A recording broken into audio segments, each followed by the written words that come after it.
Humph, seeing the other party touch on sensitive topics, He Junlong's expression darkened slightly. Having his grandfather surpassed by that mysterious beast, Master always made him feel inexplicably inferior. All this time, his grandfather's no one position on the personal power historical rankings had been one of the prides of his martial arts hall. Now that the honor was lost, there was significant dissatisfaction in the hall. Upon hearing that the person was going for the overall power ranking, He Junlong proactively came over, wanting to see who this mysterious person was. I heard that person runs a foster shop. Kai-Han slowly broke the silence, her voice as cold as her demeanor. Has any of you ever visited his shop? Li Dajin shook his head slightly, while He Junlong laughed disdainfully.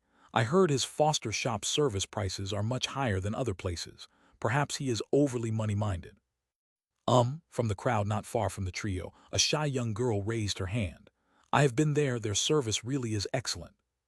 Feeling the gazes of the three beast masters on her, the girl pulled back her hand, moved back and stood behind the crowd. How scary. So the service is excellent, huh? Kai-Han muttered, her eyes flashing a thoughtful gleam. The next moment, sensing something, she abruptly looked up at the ranking board in front of her. Others, who had also noticed the changes, did the same. After continuous light flickering, the Beast Master overall power ranking had finally begun to change. Accompanied by the dimming of the name at the 500th place, in the nervous gazes of many, the 499th place started climbing, lighting up every place it passed, all the way to the 4th. Well, there was an uproar among the crowd. Then their gazes fell on the three people at the top of the rankings. The highest ranked among them was precisely the 4th place, which meant the rankings of these three individuals were all going to drop by 1 place. Upon seeing his name lit up on the leaderboard, Li Dajin lowered his head to adjust his glasses, hiding his keen gaze behind them, and shook his head slightly. Truly, heroes emerge from the young Tilda. At this moment, the same words held a slightly different meaning. He Junlong's stern face was unable to remain composed, as he was looking at Su Ran, who had far surpassed him in rank. His eyes were wide open. No way, how is this possible? While strong individual combat power contributes minimally to the overall strength, a beast master's own power could hardly surpass that of his pet beast, no matter how strong it was. How could this guy have such a strong overall power, while having such a high individual combat power at the same time? He's not even 30. Has he been getting stronger since he was in his mother's womb? Seeing her rank drop from 4th to 5th, Kai-Han's gaze also flashed a moment of surprise. She had specifically come to the beast trainer ranking because she had heard that Li Dajin was going to come today. Their rankings had always been close, and it was time for the weekly settlement. She was worried that Li Dajin, who seems harmless but is actually cunning, would steal rankings, so she decided to secure her current position. She never expected that before Li Dajin had a chance to make a move, her rank was stolen by a stranger beast master. 4th place, Starfear Foster Care Shop, overall power, 329,451. After taking a deep look at this name, Kai-Han turned around and left with her pet beast. Starfear Foster Care Shop, huh? She has taken note of it. Noticing Kai-Han's departure, the crowd automatically made way for her. After Kai-Han disappeared from the field, Su Ran, accompanied by his three little ones, slowly walked out from the C01 testing area. In a funny coincidence, he stopped right beside Li Dajin and He Junlong at the ranking board. 4th place, Su Ran stroked his chin, his face showing a hint of dissatisfaction. Isn't that low? Although none of the three little ones had reached the perfect leadership stage yet, and they hadn't yet had time to break through to the Halo level, let alone the full moon level for many of their skills. But they collaborated harmoniously and had such a well-rounded skill set. He hadn't expected not to make it to the top 3 or make it onto the historical rankings. Upon hearing Su Ran's words, the three little ones nodded approvingly, their faces showing a tinge of regret. Next time, they must work harder to achieve a higher ranking. Meanwhile, the spectators nearby, as well as Li Dajin and He Junlong, who caught Su Ran's words, gained a rather interesting expression. This ranking, he's not satisfied with it. HMPH, arrogant, He Junlong snorted. In his gaze towards Su Ran, there was a hint of hostility. Do you think it's easy to get into the top 3? And you are, Su Ran asked with a smile. He Junlong, of his martial arts hall. Ah, the one who ranked 10th. Su Ran revealed an enlightened look, then lightly patted He Junlong's shoulder. Do you want to become stronger? Want to climb higher on the leaderboard? Come to Starfare Foster's shop. I'll make your dream come true. He Junlong. Spectating crowd. It's clear this guy really loves to advertise his shop. Oh, your shop has such an effect. Li Dajin, who stood nearby, pushed up his glasses, revealing an interested smile. Is that true? Of course. Su Ran smiled warmly. Our shop's washing and protection service can effectively enhance the state of your pet beast. The foster care service can promote the overall power of your pet beast over time, and the accompanying training service can efficiently enhance the proficiency of your pet beast's skills. Then tomorrow, I might just have to bring some friends over to see for myself. Li Dajin seemed to have thought of something and chuckled. I'll take my leave now. Bringing friends. Su Ran's eyes lit up, his gaze towards Li Dajin becoming warmer. What a good man. Looking at Li Dajin's retreating figure, He Junlong's eyes flashed with thought. First, Su Ran snatched the top position on the individual combat power ranking from his grandfather.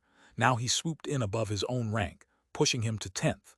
If he immediately rallied the others in the martial arts pavilion to oppress Su Ran, it would be rather lowly and unwarranted, tarnishing their reputation. Li Dajin's departure served as a wake-up call for him. Perhaps he could. I will also be coming tomorrow. Having thought of something, He Junlong's eyes sparkled briefly, then he snorted and swaggered off. Welcome, welcome, Tilda. Su Ran's smile widened. Although he sensed that these guys might have some ill intentions, a customer is still a customer. As long as he can gain pleasure value, they're all good people. All of you are also welcome to Starfare Foster's shop. Su Ran bid farewell to the surrounding spectators with a bow, climbed onto his horse with Xian and Cancan, and under everyone's watchful gaze, left the scene. With the competition over, it was time to prepare dinner for today's new foster care residents. Ding dong dong. In the underground layer of the foster area, Su Ran struck the large iron pot he was holding, creating a clear and pleasant sound, catching the attention of the new residents in the shop. Realizing it was mealtime, 3 distinctly different pet beasts emerged, quickly surrounding Su Ran. Aside from the combat furball, 2 other pet beasts were delivered today. They were 2 leadership stage pet beasts, owned by the same beastmaster, sent here because they were bullying the owner's newly contracted 3rd beast. All problem residents. Under the powerful general stage combat furball, the 2 leadership stage pet beasts behaved obediently, each of them taking their own food and eating it greedily. Under the influence of the healthy and delicious food, the 2 beasts quickly felt an overflowing power surging through their bodies, as if they had an unending source of energy. A moment later, after putting down their empty food bowls, they each went back to their living area, growling loudly and constantly writhing to relieve the overflowing energy. Compared to them, the combat furball remained quite composed. Even when faced with such delicious food, it still maintained its good eating manners, carefully chewing one bite at a time, only moving on to the next bite when the last one was completely swallowed. It even casually observed the 3 little ones eating alongside it. Roar Tilda. You seem to be in a good mood. Looking at the carefree appearance of the 3 little ones, an envious look flashed in the combat furball's eyes, and it roared inquisitively. Meow Tilda, we rushed to the beast trainer ranking today. We earned a lot of beast master points. The cheerful Xian volunteered this information. Roar. Beast trainer ranking. A look of excitement appeared in combat furball's eyes, quickly fading to be replaced with a sense of restraint and withdrawal. Watching this, Su Ran appeared thoughtful. On to the next chapter, charge. Chapter 319, 194 points received, exchange for new resources. The combat furball was sent to stay in the store because of its character flaw. In certain situations, it can lose control. The hunting squad where the combat furball's beast master belonged was besieged by a small group of transcendent beings. In this process, its loss of control was one of the causes of heavy damage to the squad. At this moment, the unusual behavior of the combat furball got Su Ran's attention. He had faith in the recipes provided by the system. For any pet beast, food prepared according to the recipe is incredibly delicious. Before this, no other pet beast behaved so peculiarly while eating. Even the shadow chaser lizard, which had expressed low emotions during the fosterage process in Kingju City, ate quickly. Moreover, the combat furball has the character defects of being impulsive and irritable. So there is only one answer. It is voluntarily restraining itself. It restrains its own words and deeds, struggling with its character flaws at every moment.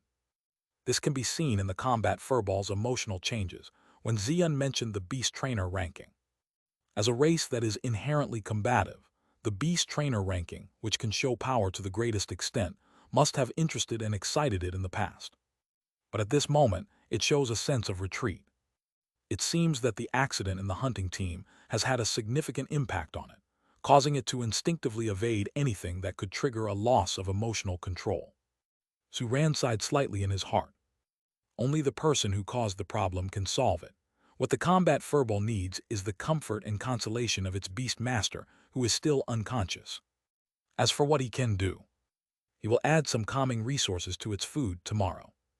Soon, the combat furball finished its meal, politely handed its bowl to Suran on its own, and then turned back to its living area. Watching the combat furball's retreating figure, Suran put away the food bowl and quickly returned to the second floor with the three little ones.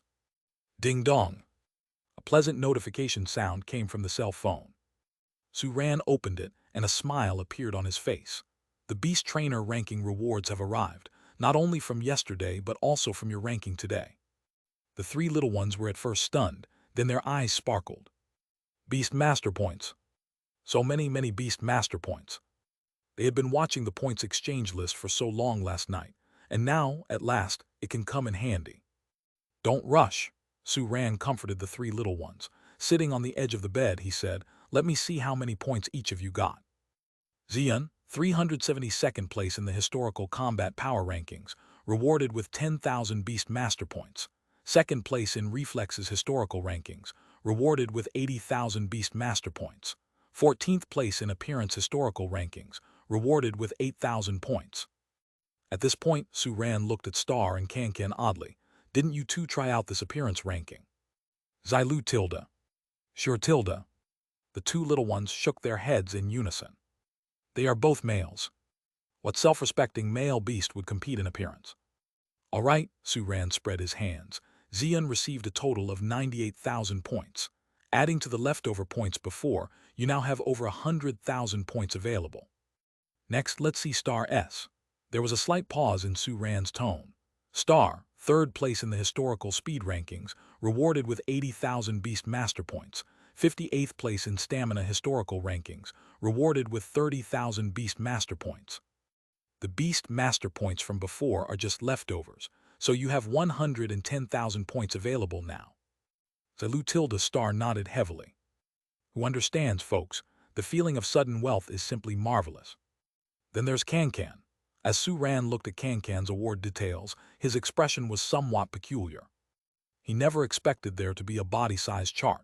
This ranking is tailored to Kankan. It's literally giving away points. 269th place in the historical defense rankings, rewarded with 15,000 Beast Master Points. First place in the body-size historical rankings, rewarded with 20,000 Beast Master Points. 76th place in the historical stamina rankings, rewarded with 30,000 Beast Master Points. Adding with the leftovers from before, you have a total of 80,000 points available. This is all for now. The rewards for the two charts we rushed together in the evening haven't been issued yet. When they are, you can split them. In 3 days, there's a weekly settlement. You have several rankings on the current charts but not on the historical rankings, so you can still get some points as rewards then. Suran summed up the rewards they would receive and then looked at the three little ones, all of them excited. So now, it's time to exchange the king-level resources for you. Meow tilde, I want Golden Thunder Crystal, Super Optoconduct Stone, and Piercing Thunderbone Needle. Almost the moment Suran finished speaking, Xian, who had already made up his mind, quickly asked for the resources she wanted. Already decided, Suran was first surprised, then speechless.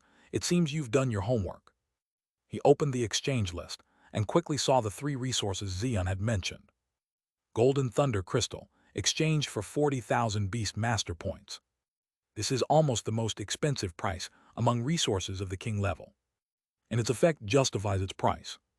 Inside the Golden Thunder Crystal, a Golden Thunderbolt is condensed. It is different from the purple Thunderbolt that Xian currently has. It can be considered a higher level power of Thunderbolt. When under an equal force, it can have a greater power. During the absorption process of this resource, a Thunder attribute pet beast's Thunder Force can be refined by the Golden Thunderbolt becoming purer. While enhancing the overall power, it also brings some improvement to the power of Thunderbolt. Chapter 320, 194 points received, exchange for new resources. As a king-level resource, when absorbed, pet beasts have a relatively high probability of comprehending a 3-star skill called Crimson Gold Electroplating. Previously, Xian acquired a skill called Scarlet Battle Intent, which could enhance itself while also boosting fighting skills. Crimson Gold Electroplating has a similar effect, but the boost is applied to Thunder attribute skills. By using Crimson Gold Electroplating, Xian's Thunder Force will temporarily become golden, carrying the immense power of Golden Thunderbolts, while also enhancing itself. The downside of this skill is that it considerably increases the consumption of Thunder attribute skills.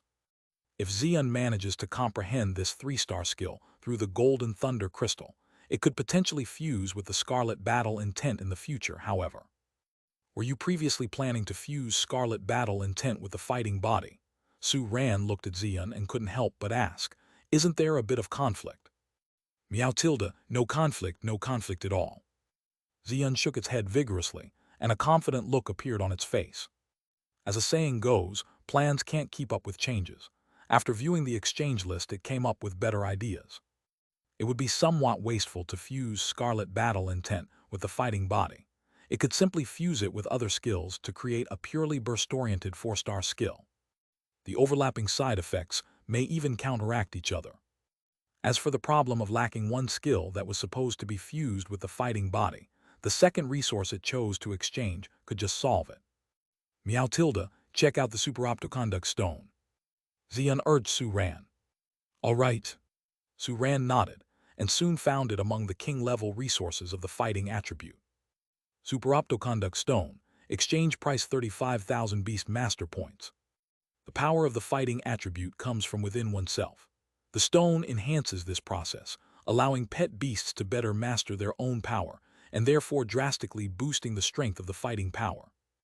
More importantly, by absorbing this resource, there's a high chance of acquiring a 3-star fighting attribute skill known as Super Phase Field. The usefulness of this skill is immense. Traditional fighting attribute skills are mostly close combat skills. Super Phase Field uses one's own fighting force to form a field within a certain range, achieving remote control of fighting attribute skills.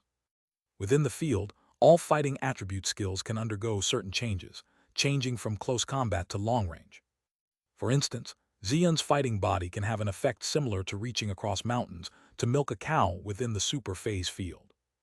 By replacing Scarlet Battle Intent with this skill, and fusing it with the fighting body to ultimately upgrade it to a 4-star skill, the resultant effects would be dramatically different.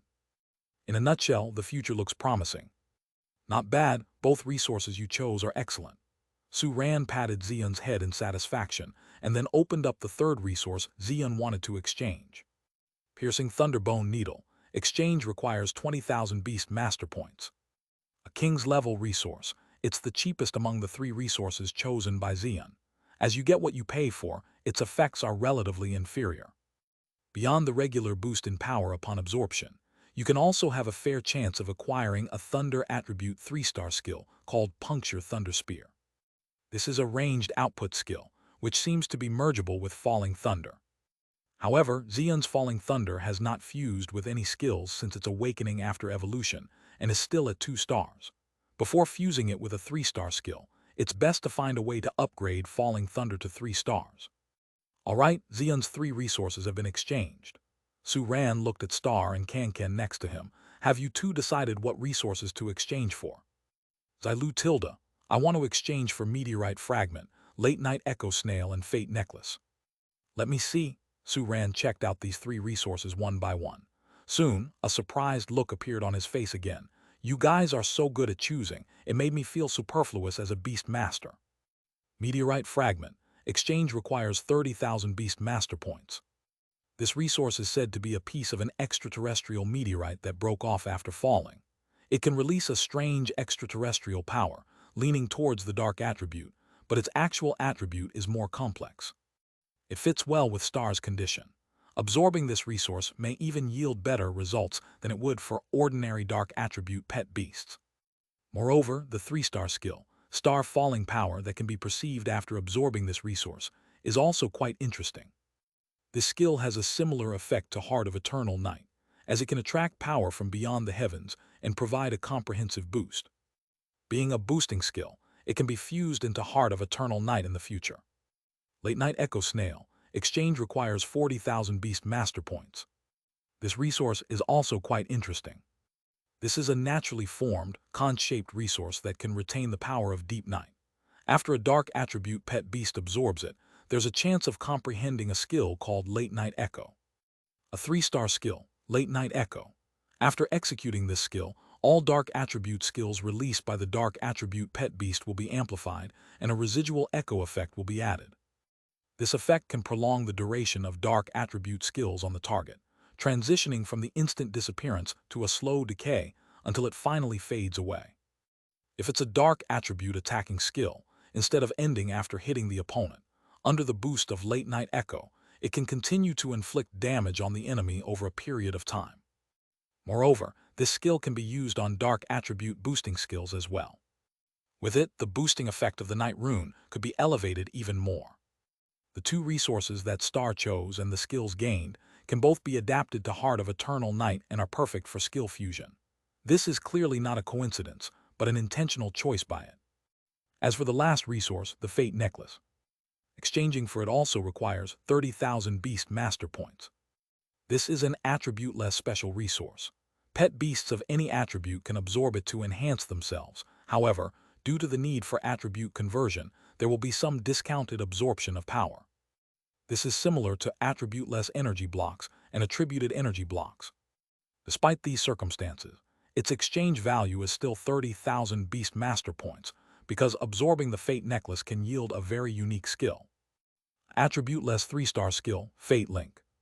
This skill can establish a link between the user and multiple other targets. Once linked, the user can continuously feed their power to the linked targets or draw power from them. This link can be easily broken when resisted, hence it can't be used against enemies, but for linking among teammates, it's very effective. After learning of this skill's effects, Su-Ran couldn't help but turn to look at Xian. Among the 3 little ones, only Xian doesn't have any sustained skills. It's clear whom this skill is for without a second word. After acquiring this skill, Star will be able to transfer its power to Xian, and can also draw power from Kankan to deliver to Xian. With 2 of them acting as support and 1 dealing the main attacks, this is an invincible logistical formation. Besides, this skill seems very compatible with Fated Star pulling for fusion. Let's go ahead with these exchanges. Su-Ran made a grand gesture, and instantly 100,000 Beast Master Points were deducted. What about Kankan? Chapter 321, 195 Snake Woman Kai-Han. HMMH let me think. Upon hearing Su-Ran's question, Kankan showed a thoughtful expression. Unlike Xian and Star's certainty, Kankan was dazzled yesterday by the wide array of Earth attribute resources. Moreover, she initially thought she would only get 15,000 Beast Master Points, so she hadn't made a decision on how to choose the resources. If that's the case, let me help you think. Seeing Kankan's indecisive little look, Su-Ran chuckled and opened the redeeming list of Earth attribute resources. 1 person and 1 pet, their heads huddled together, stared at the screen, and Xian and Star kept popping their heads trying to give their advice. Soon, the master and the 3 pets determined the resources that Kankan needed. There were 2 resources in total. One is called Earthcore Marrow, which required 30,000 Beast Master Points for exchange, and the other is Glorious Gold Dragon Scale, which required 50,000 Beast Master Points for exchange. Earthcore Marrow is a naturally occurring king-level resource. It harbors an extremely pure Earth attribute power from the depths of the Earth, and it gives excellent support to any Earth attribute pet beast's power enhancement. The 3-star skill that can be obtained from absorbing it is equally sophisticated, called Earth Splitting. This is an Earth attribute long-range attack skill, and unlike general attack skills, it isn't instant or requires powering up, but a rarely seen delayed action skill. Where there's Earth, Kankan can use this skill like a preset time bomb, leaving an energy point that can be detonated under her control. As long as the energy point is within Cancan's range, she can detonate it under her control. The size of the specific range depends on Cancan's proficiency in the skill and her own power. However, it should be noted that this energy point will gradually lose power over time after being used. If it is not detonated, it will naturally disappear as the energy is completely depleted. So the timing of the detonation should be noted. Even with these shortcomings, it doesn't hinder it from becoming a very important skill for Cancan. With this skill, Cancan's attack methods could become more diverse. Imagine, after setting up the energy points in advance, Cancan stands among the beast swarm and taunts her opponents with the dragon turtle's power. That scene would be simply cool beyond words. Besides, the other resource, Glorious Gold Dragon Scale, is equally extraordinary. Cancan originally noticed it because the first word of this resource shares the same name with her. The facts prove that occasionally trusting first impressions and intuition is the right thing to do. After reading the detailed annotations, Su Ran confirmed that this resource is very suitable for her. According to the introduction of this resource, it came from an Earth attribute king-level dragon-like extraordinary being that almost evolved into the Emperor species. To kill it, a Overlord-level beast master of Xian City was even dispatched. And this dragon scale is not a normal dragon scale. It is a reverse scale left on the body of that dragon-like extraordinary being after the evolution failed. Because of this, the value of this resource is slightly higher than common king-level resources, but the price is worth of its effect. Apart from providing power enhancement for Earth attribute pet beasts, the Glorious Gold Dragon Scale can also provide another kind of enhancement to dragon pet beasts, making their forms slightly change and become more perfect. In addition, after absorbing it, Cancan will have an opportunity to gain a 3-star skill called True Dragon Reverse Scale. In situations of being on the verge of death, powerless and extremely angry, it can burst out with extraordinary power without side effects, but this skill has a long cooling time. If she can integrate this skill with the already strong 3-star skill, Dragon Turtle's Power, there might even be other special effects. In a nutshell, although this resource is expensive, it is basically tailor-made for Cancan. Let's exchange for these. Su Ran quickly completed the exchange of these 2 resources, then looked at the 3 little ones who were excited to the point where they couldn't wait to immediately get the resources and chuckled. Although Xian City's delivery service is very fast, it won't come until tomorrow morning at the earliest. Don't worry, let's get some sleep tonight. With that said, he assumed the pose of sitting cross-legged in deep meditation, slowly closing his eyes. A second later, he opened his eyes again. He had almost forgotten something important. Main Task 3, out with the old and with the new. Task description: please host to open a branch in a second-level town and get local fame to reach 70%, 20.170. Rewards: System Clerk X3, System Upgrade Experience plus 400. Fame has broken through 20%. Su Ran's eyes lit up with delight, then he finally closed his eyes at ease. Meditation: aim to break through the 4th stage contract power.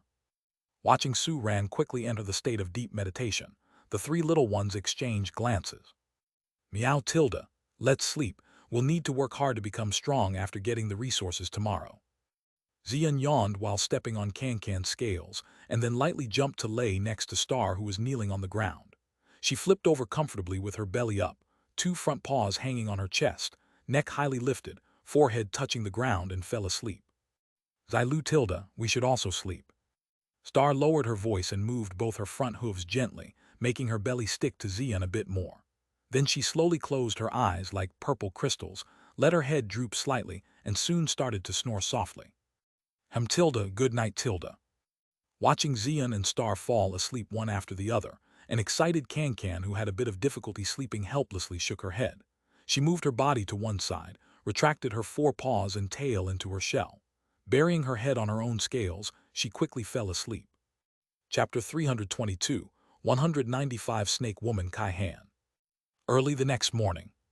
Ding ding ding Tilda.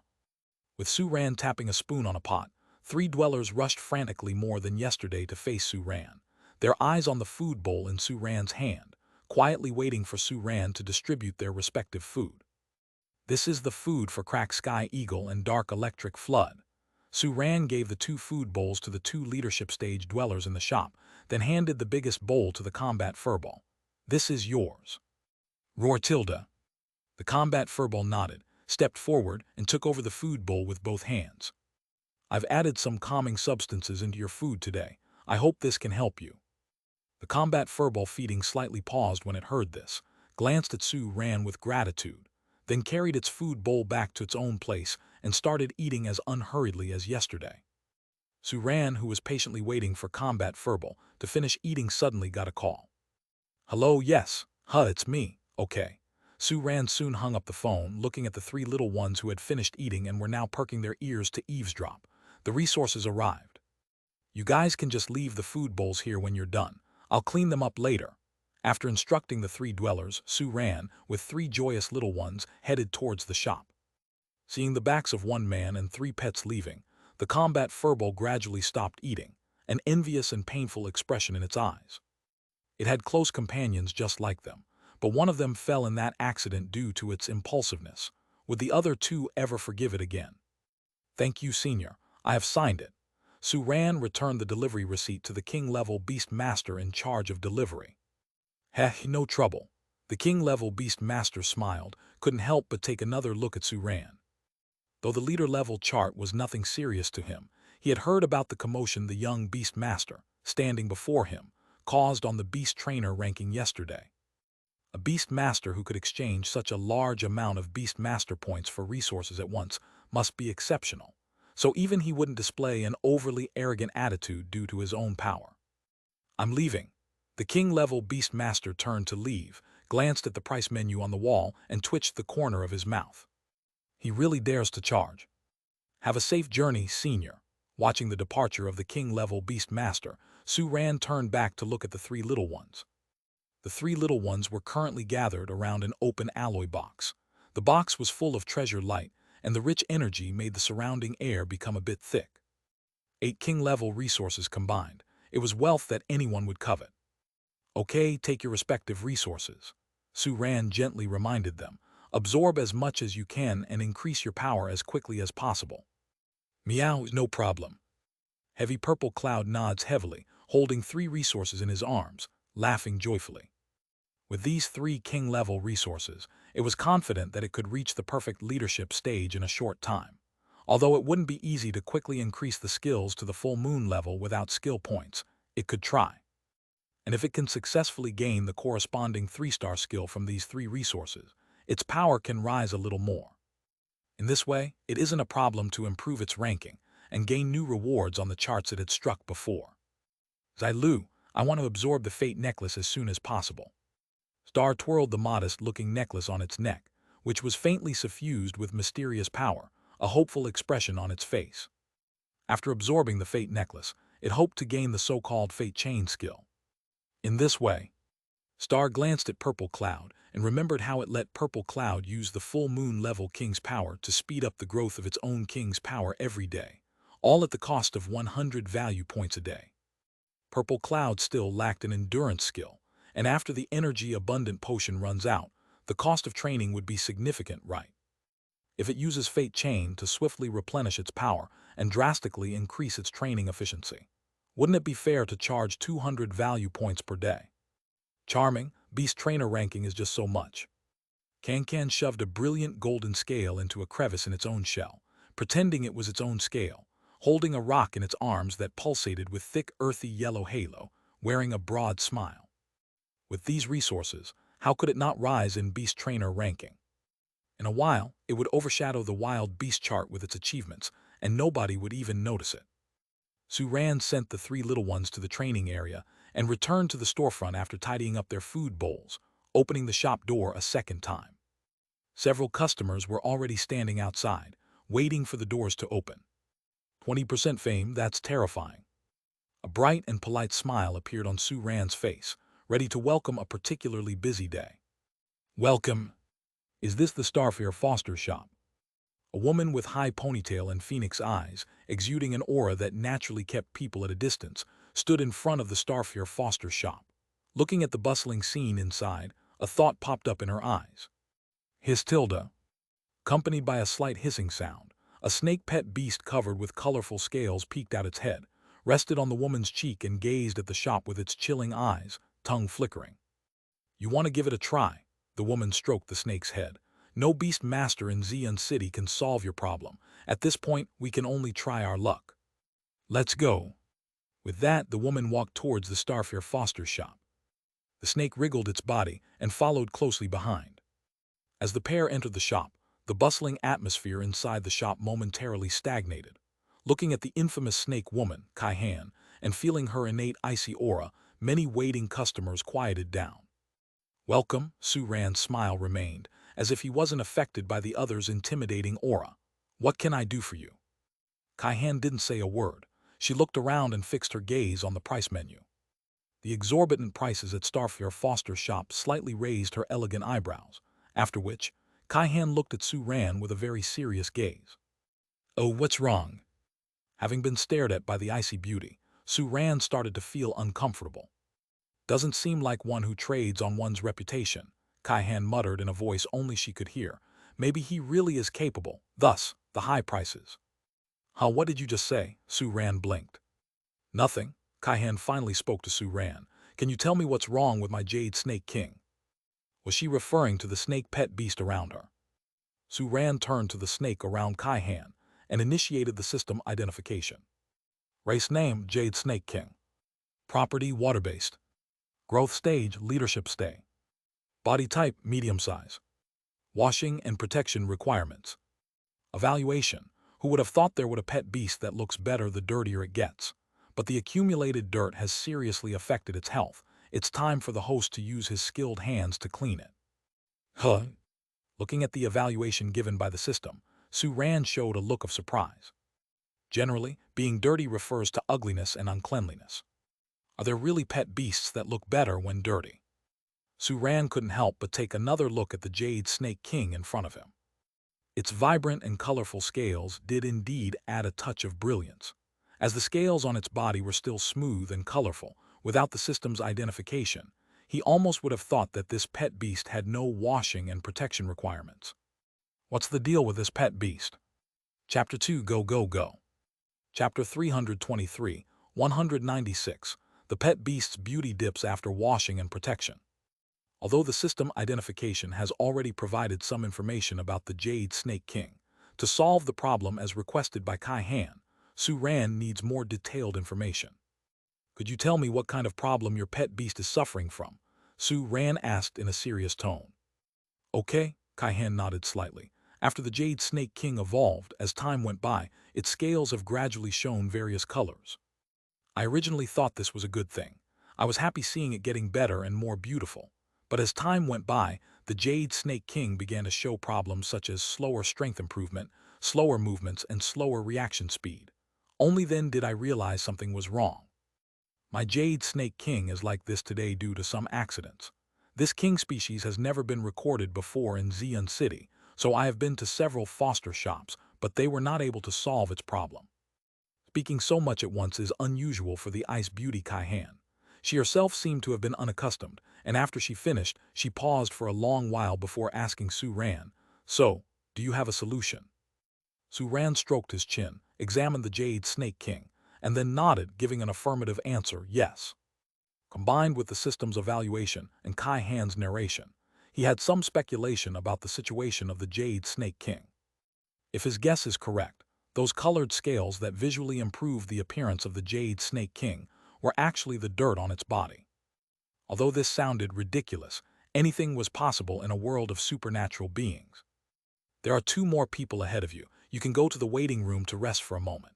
After leaving a sentence, Su Ran turned around and entered the grooming room to continue the washing and protection work for the pet beast that was paused midway. Not until Su Ran turned around and left did Kai-Han suddenly snap out of her daze. A solution. He said there is a solution. In her icy eyes, a trace of nervous and expectant emotions emerged. His Tilda. The Jade Snake King lowered its head and rubbed Kai-Han's cheek softly.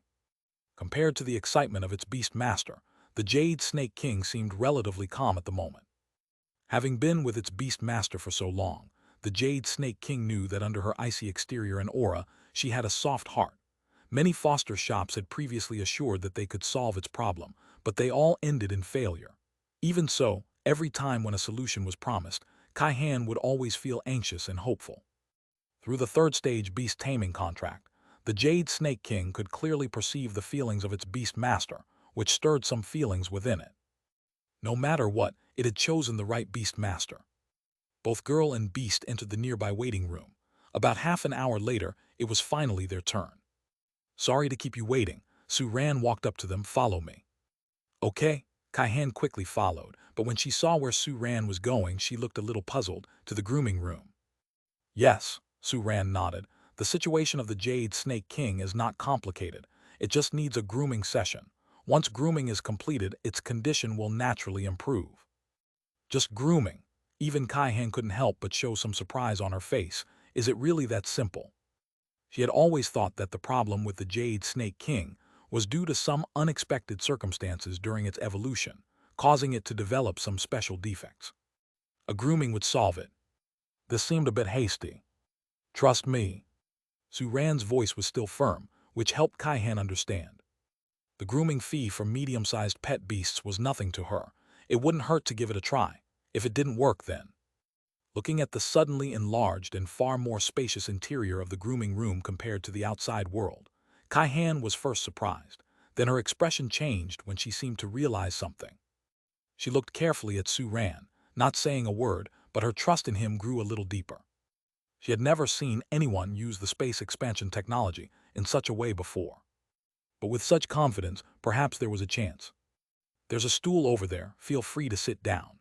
As Su-ran spoke, he processed the vast knowledge that poured into his mind as soon as he entered the grooming room. A moment later, he had a thorough understanding of the situation of the Jade Snake King. So that was what was going on.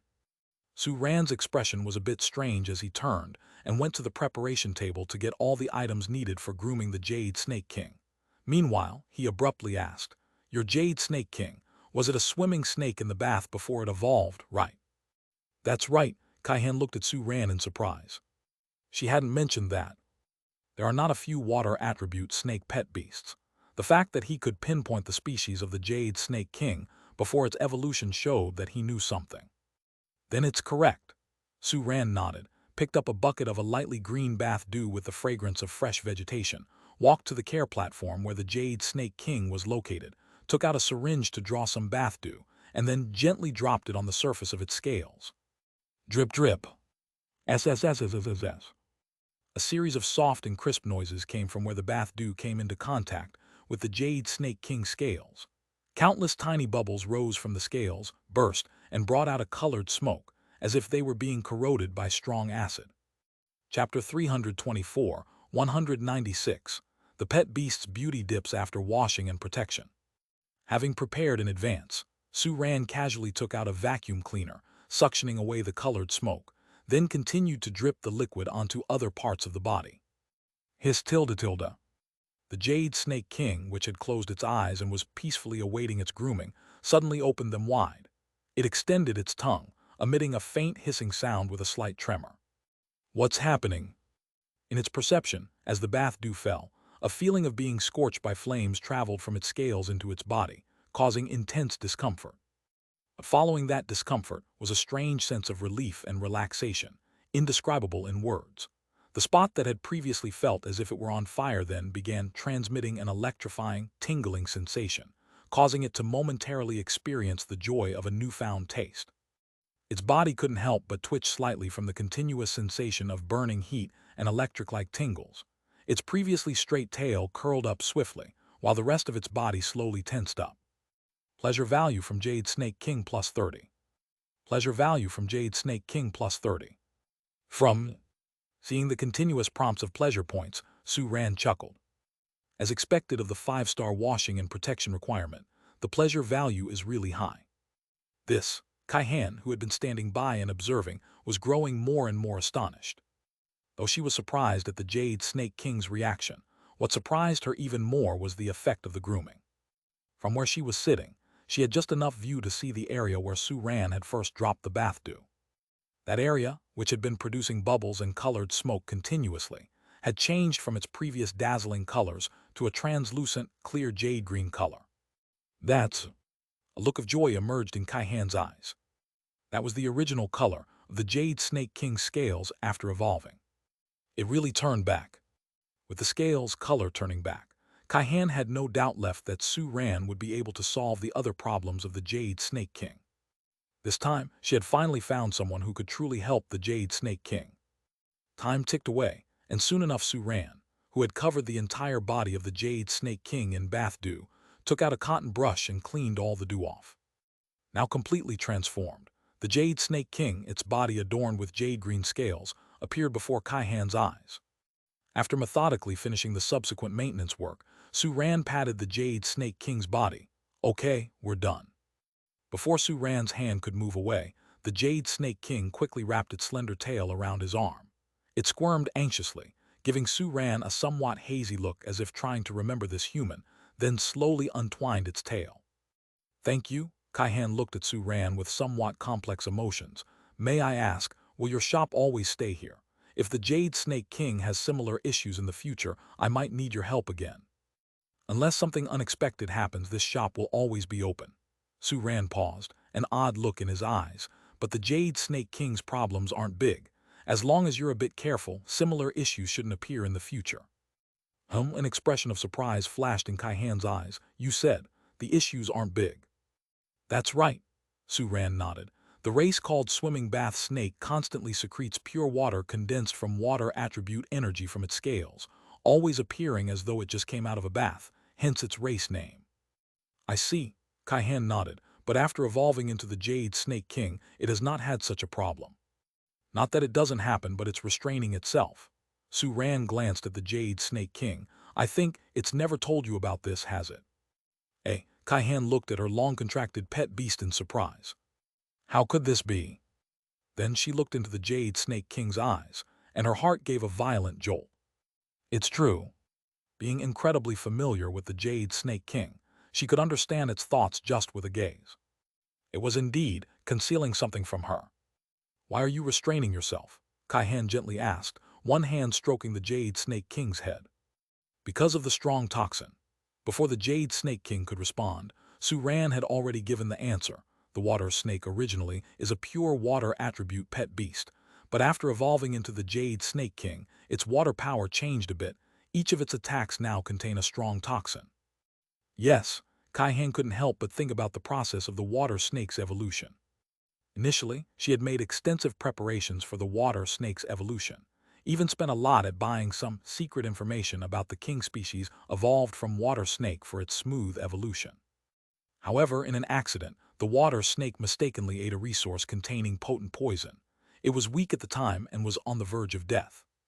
In her desperation, Kaihan chose to let the water snake evolve in this life-or-death situation. Unexpectedly, the evolution was successful, and the poison was gone, but the water snake transformed into a completely new form, the Jade Snake King. From then on, all its attacks carry a strong poison, posing a great threat to its opponents and significantly enhancing Kaihan's overall combat power. In the Beast Master overall power ranking, the Jade Snake King contributed a lot to her high ranking. The evolved Jade Snake King retains its original traits. It secretes water condensed from its water power through its scales, but its water power has changed, and the water it secretes contains strong toxins. Such potent toxins could significantly impact people and other pet beasts nearby, so the Jade Snake King chooses to restrain its instinct and not secrete water containing toxins. However, Su Ran's voice slightly paused. This action causes the toxin to accumulate under its scales, causing the scales to become colorful. Although the toxin is the Jade Snake King's own and won't poison it, the accumulation over a long period will still damage its body, which refers to the problems you pointed out earlier. Colorful scales are indeed more attractive, but the purpose of washing and protection is not just to make the pet beasts look better, but also to adjust their physical and mental states. Su Ran looked a little emotional as he said this. Admittedly, this washing and protection session gave him a deeper understanding of it. "I see." Kaihan's expression became complex. She gently stroked the Jade Snake King's head and then softly opened her mouth. "If you say the problem isn't so serious, there should be a way to solve it, right?" "Of course," Su Ran smiled. "It's better to dredge than block. The solution is naturally to let it secrete the liquid containing strong toxins normally." SSSS. The Jade Snake King's pupils instantly turned icy cold.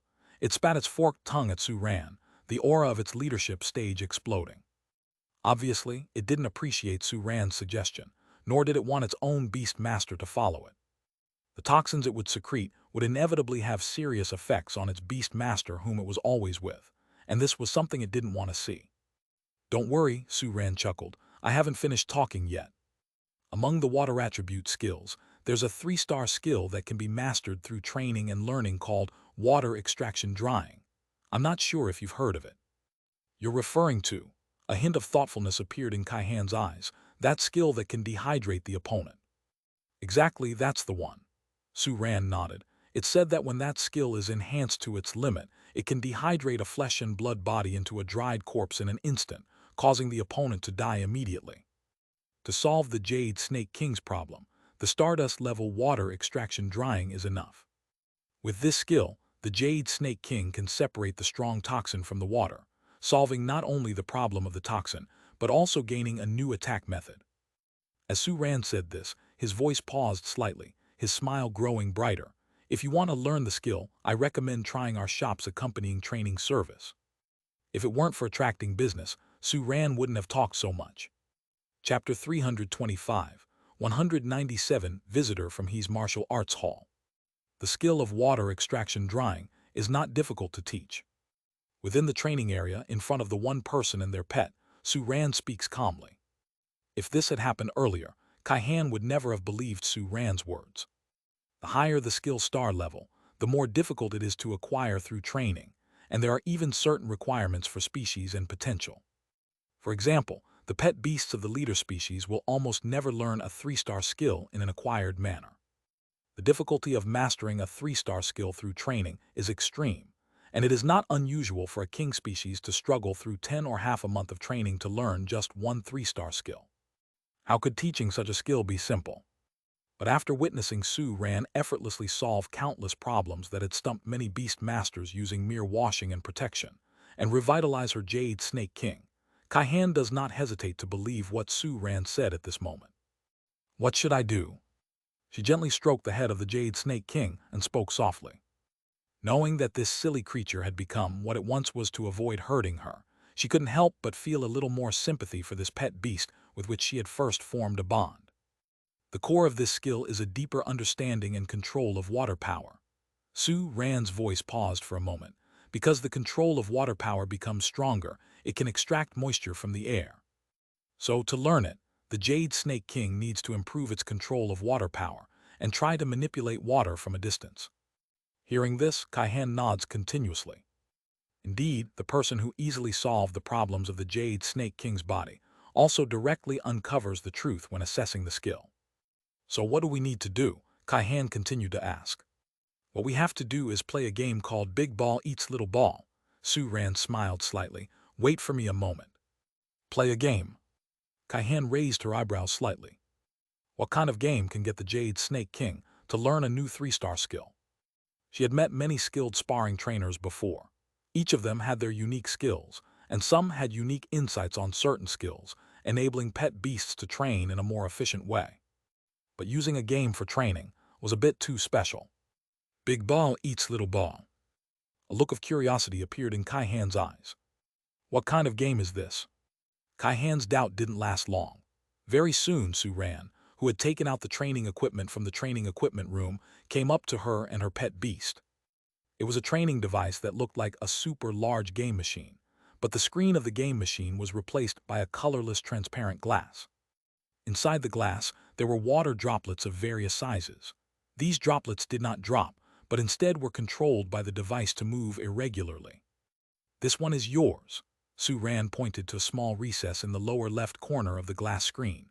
Inside the recess was a droplet of water that hadn't completely formed yet. "Use your water power to control it." His Tilda. Even though it didn't know how to do the training yet, there was a look of interest in the eyes of the Jade Snake King. The light blue halo flowed between its green scales, and soon the droplet of water was formed under the control of the Jade Snake King. "Next, control this droplet of water and touch other droplets of water." Su Ran's voice paused and then started explaining the rules. "Note, you can only touch droplets smaller than yours. After touching, your water droplet will engulf them and become bigger. But at the same time, You need to avoid droplets bigger than yours as much as possible. Otherwise, your droplet will be engulfed by them, and the game will have to start over. His Tilda. The Jade Snake King slightly moved its head to indicate that it had understood, showing a look of eagerness to try. Even Kai Han, who was standing nearby, found the game quite interesting after listening to Su Ran's rules. Then let's begin. Clapping his hands, Su Ran pointed to the game machine in front of him. Oh no, the training equipment, signaling the Jade Snake King to start its show. His Tilda. Confidence glowed in the eyes of the Jade Snake King. As a pet beast of the water species, king variety, its control over water was almost innate. Such a simple and understandable little game was simply. The next moment, looking at its own engulfed water droplet, the Jade Snake King had a doubtful expression on its face. Huh? Why did it lose so quickly? After the game started, before it had time to react, it was squeezed between two bigger water droplets and was swallowed without any way to retreat. No good, let's do it again. The Jade Snake King was in a hurry. It was the king of the water species. Seeing itself being engulfed after only managing to touch two smaller droplets again, the Jade Snake King was silent. Standing next to it, Su Ran observes the Jade Snake King's experiences of the game twice and couldn't resist touching his chin. It seemed this training equipment was not very user-friendly. It was most exciting if it displayed an expression like the big water droplet consumed your brain, or a bright red death each time a water droplet was swallowed. After watching a few more times and observing the Jade Snake King gradually discern a pattern after several failures, Su Ran turned his head and said to Kai Han, "All right, now you accompany the Jade Snake King in training. When it completes this game and swallows all the water droplets, it will have mastered the water extraction drying skill." Chapter 326, 197 Visitor from his martial arts hall. After speaking, Su Ran waved his hand dismissively and turned to leave the training area. Watching Su Ran's departing figure, Kai Han fell silent. So the training partner was himself. However, looking at the slightly red-eyed Jade Snake King making a comeback, Kai Han couldn't help but speak out, to the right, to the right. You died the last time because you went left. Swallow that green droplet. Hiss. It's a pity it's not a general-level pet beast. Otherwise, you could earn quite a few Beast Master points for training it once. Walking in the underground tunnel, Su Ran sighed. But with the shop's reputation getting better and better, general-level beasts will start coming soon, right? Thinking of this, Su Ran felt even more motivated. If more general-level or even king-level Beast Masters visit the shop, the Beast Master points he could earn in a day might reach tens of thousands. Pushing the back door open and stepping into the shop, Su Ran's face was filled with an expectant smile. But this smile quickly stiffened, because he was stunned to find that his shop was packed with a group of muscular men who had just gone down for a little while. "What is this?" Su Ran asked, seeing the other customers huddled in the corner like bullied weaklings due to these muscular men. "We are from his martial arts hall, here to patronize your shop." A muscular man quickly stepped forward, crossing his arms and looking at Su Ran. "I have to say, your shop's business is great and the prices are high too. But we from his martial arts hall aren't short on money." The muscular man waved his hand. "Everyone, start with a round of grooming. It's on me." "Thank you, young master he." All the muscular men shouted in unison, their powerful voices merging to make the shop tremble slightly.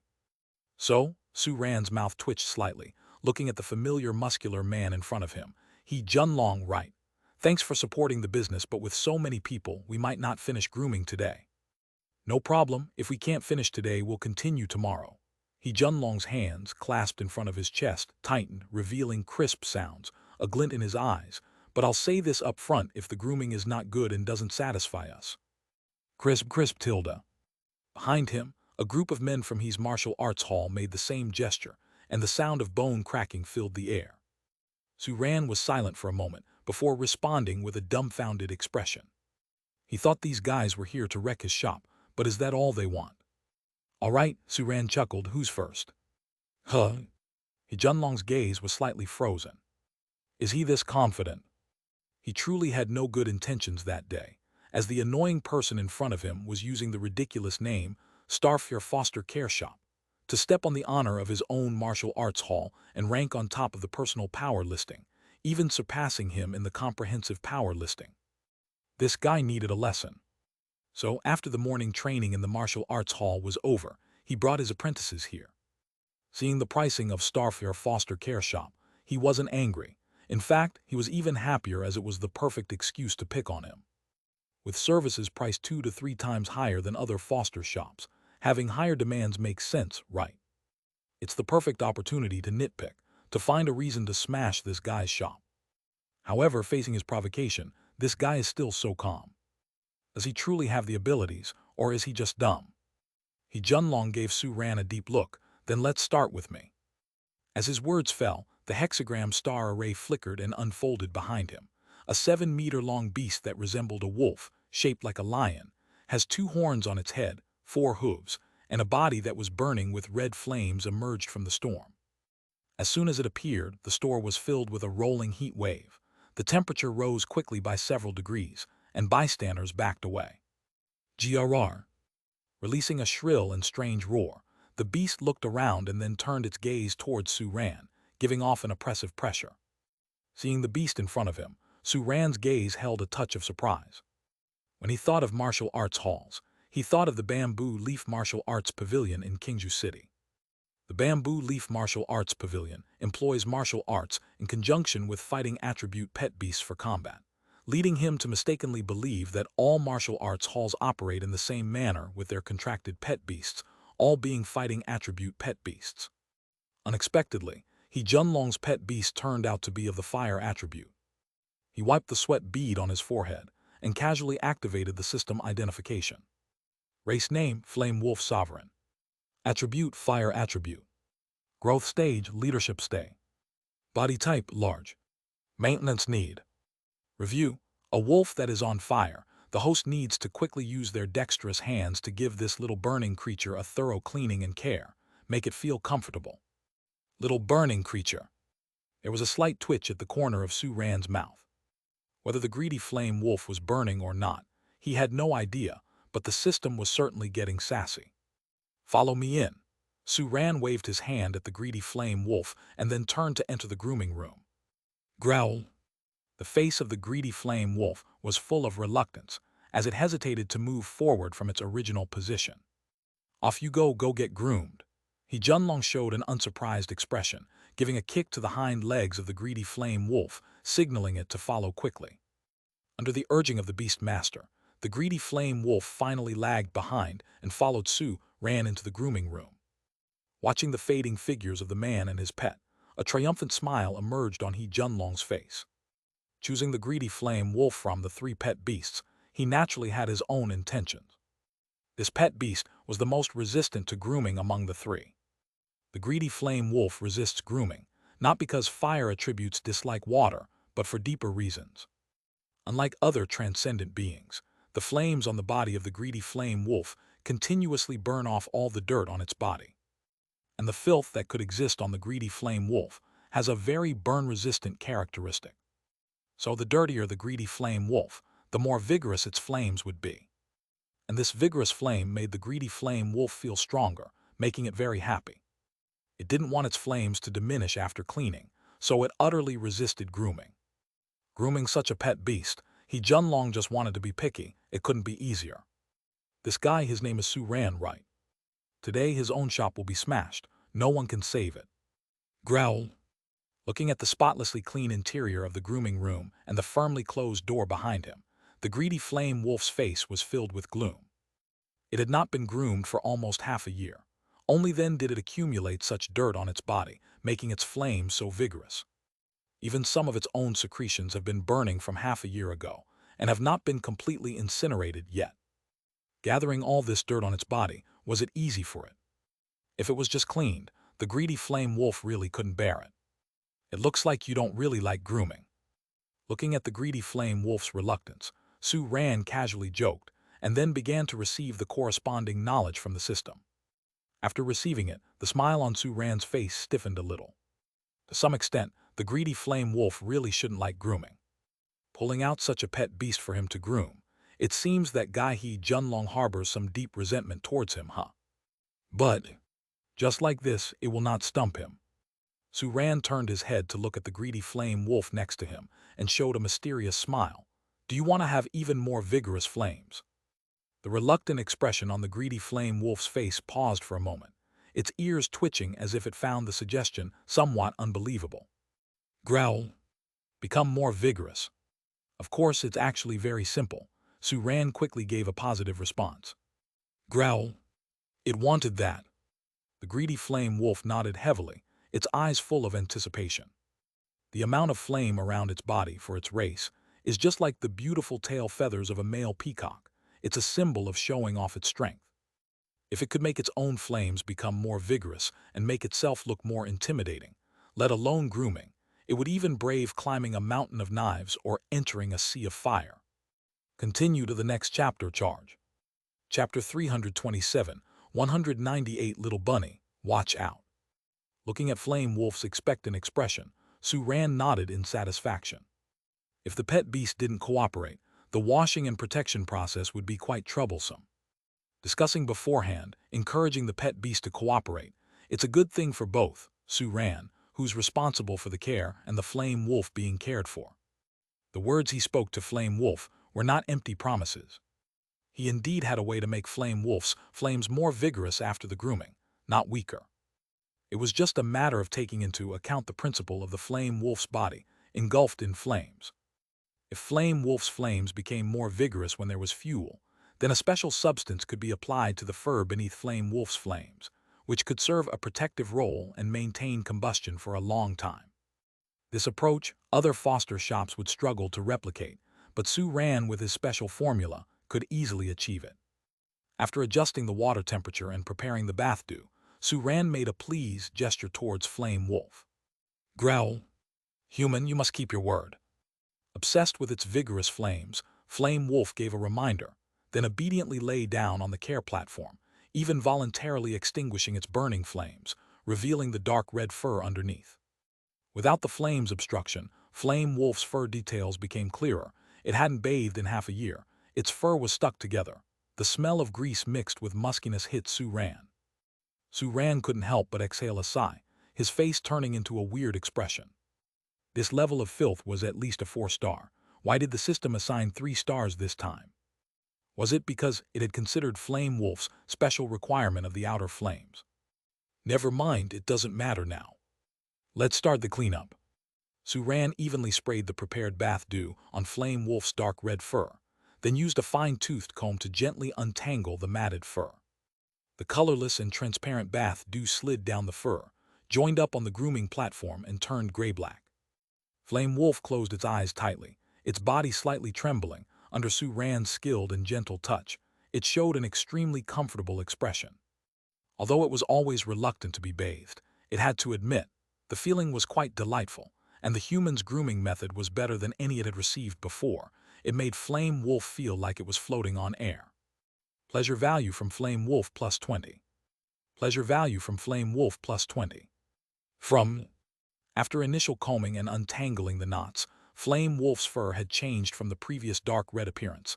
The color became more vivid, and the wet fur was visibly smoother after being combed, which was very pleasing to the eye. This was just the beginning.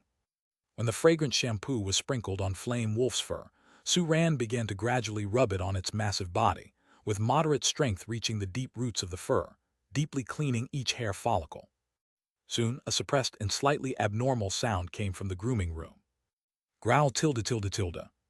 Hearing this slightly strange sound, the people laughing and talking inside the store fell silent. One of the hefty men from the He's martial arts hall nudged He Junlong with his shoulder. Dragon bro, this seems to be your Flame Wolf's voice, right? Impossible, absolutely impossible. He Junlong, without any second thought, quickly shook his head. Flame Wolf hates grooming very much. It would never make such a strange noise because of grooming. It would be more likely to be angry. As his words fell, another weird noise came from the grooming room. So everyone couldn't help but look at He Junlong with strange eyes. He Junlong looked a bit confused. He quickly used the contractual sensing to feel his pet's status, and found that his pet was really enjoying itself at the moment. This shouldn't be right. He Junlong opened his eyes wide, couldn't help but look towards the direction of the grooming room. Could it be that this guy Suran knows some kind of magic? While everyone was waiting, the door of the grooming room quickly opened again. Roar tilde. Before anyone could see the figure coming out of the grooming room, the roaring sound of flame burning vigorously came from within. The next moment, He Junlong, who had been eagerly observing, suddenly opened his eyes wide. Merging before his eyes, following Su Ran, was a giant beast bathed in scarlet flames. Compared to the previous flames, the current ones became more vigorous after grooming instead of weakening. Moreover, the previous flames were discolored due to different impurities, although it was burning vigorously. At this moment, the burning flame was a perfect scarlet, even showing a hint of gold, making Flame Wolf, who was bathed in it, look extraordinarily majestic. No, something is wrong. He Junlong took a cold breath. How did it turn out like this? After grooming, Flame Wolf's flames have increased even more. Could there be a problem with this guy's grooming method?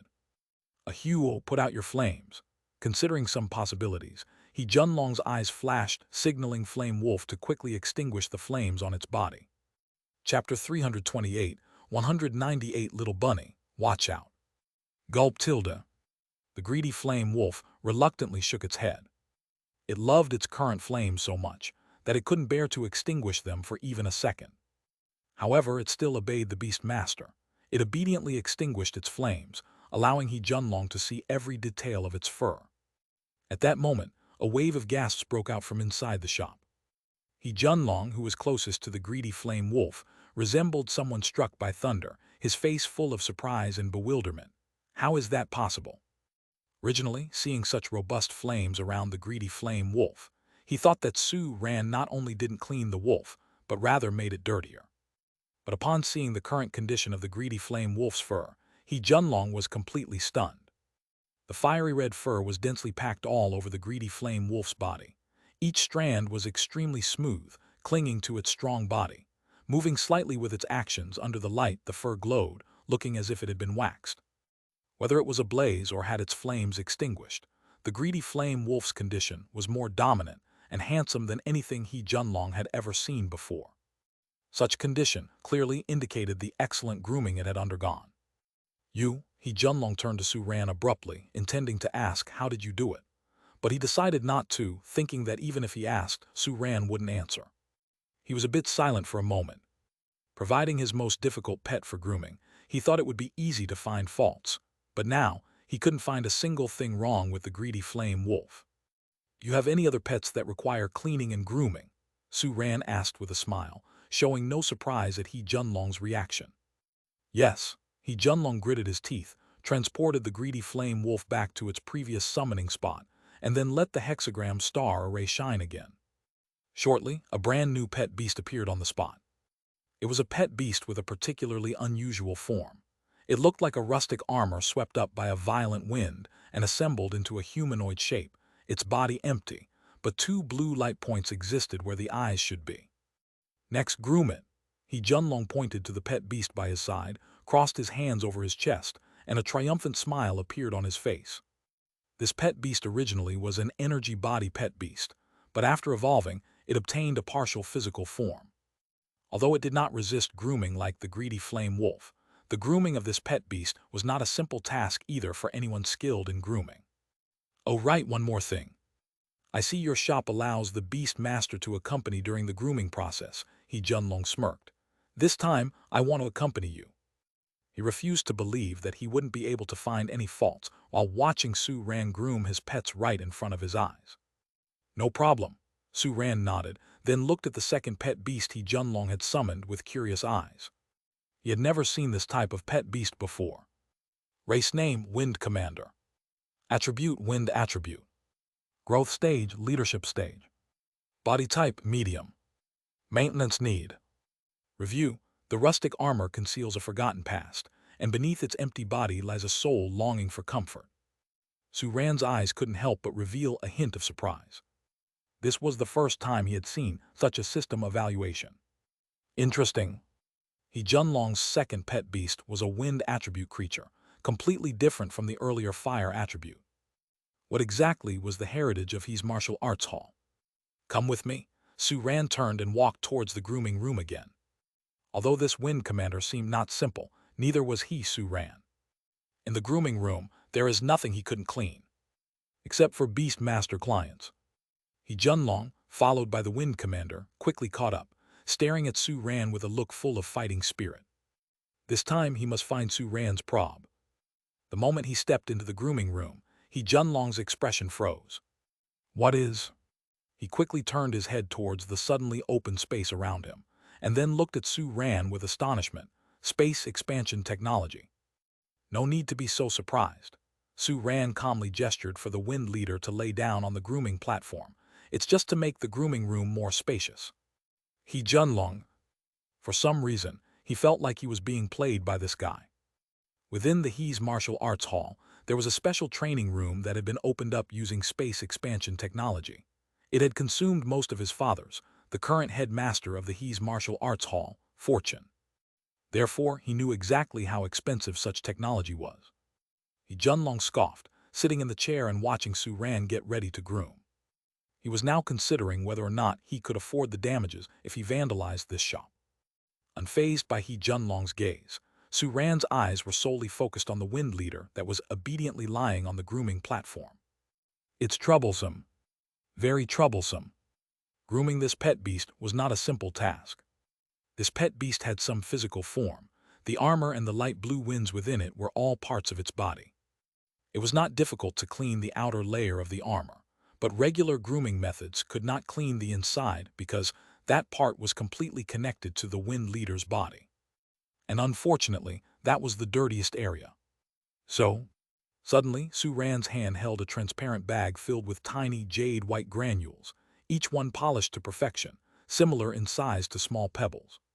He opened a corner of the bag, tipped it towards the Wind Leader's mask, and gently said, "Good boy, swallow it." Crackle. The crisp sound echoed as Su Ran poured the jade white granules into the Wind Leader's mask. The Wind Leader, subconsciously opening its mouth, swallowed them. Vaguely, inside the light blue transparent body within the armor, countless jade white granules wrapped up by the turbulent winds created by the Wind Leader were like polishing sandpaper, quickly grinding down the inside of the armor, creating a slightly harsh krr sound. Few tilde. The corresponding bright spots for eyes on the Wind Leader's mask flickered quickly, indicating its extreme discomfort. The granules scraping the inner side of its armor spread a strange tickling sensation throughout its body, a feeling it has never experienced before. It felt uncomfortable, and yet somewhat lost in it, hence the sobbing sound of the wind. Pleasure value from Wind Leader plus 25. Pleasure value from Wind Leader plus 25. From you? Junlong abruptly stood up, ready to question Su Ran about what he did to his pet beast, but Su Ran interrupted him. This is a specially designed grooming sand, specifically created for the situation of the Wind Leader. It can completely clean the inside of its armor and will be expelled from its body later, not affecting its health. Junlong grumbled and sat down. You continue. Su Ran nodded slightly, a touch of amusement in his eyes. This guy is always looking for trouble. His gaze towards the Wind Leader gradually softened. Next, it's pleasure time. Half an hour later, Su Ran leisurely walked out of the grooming room, followed by the transformed Wind Leader, and Junlong with a frustrated expression for not finding anything to pick on. As soon as they left the grooming room, the two of them and their pets immediately noticed the unusual atmosphere inside the shop.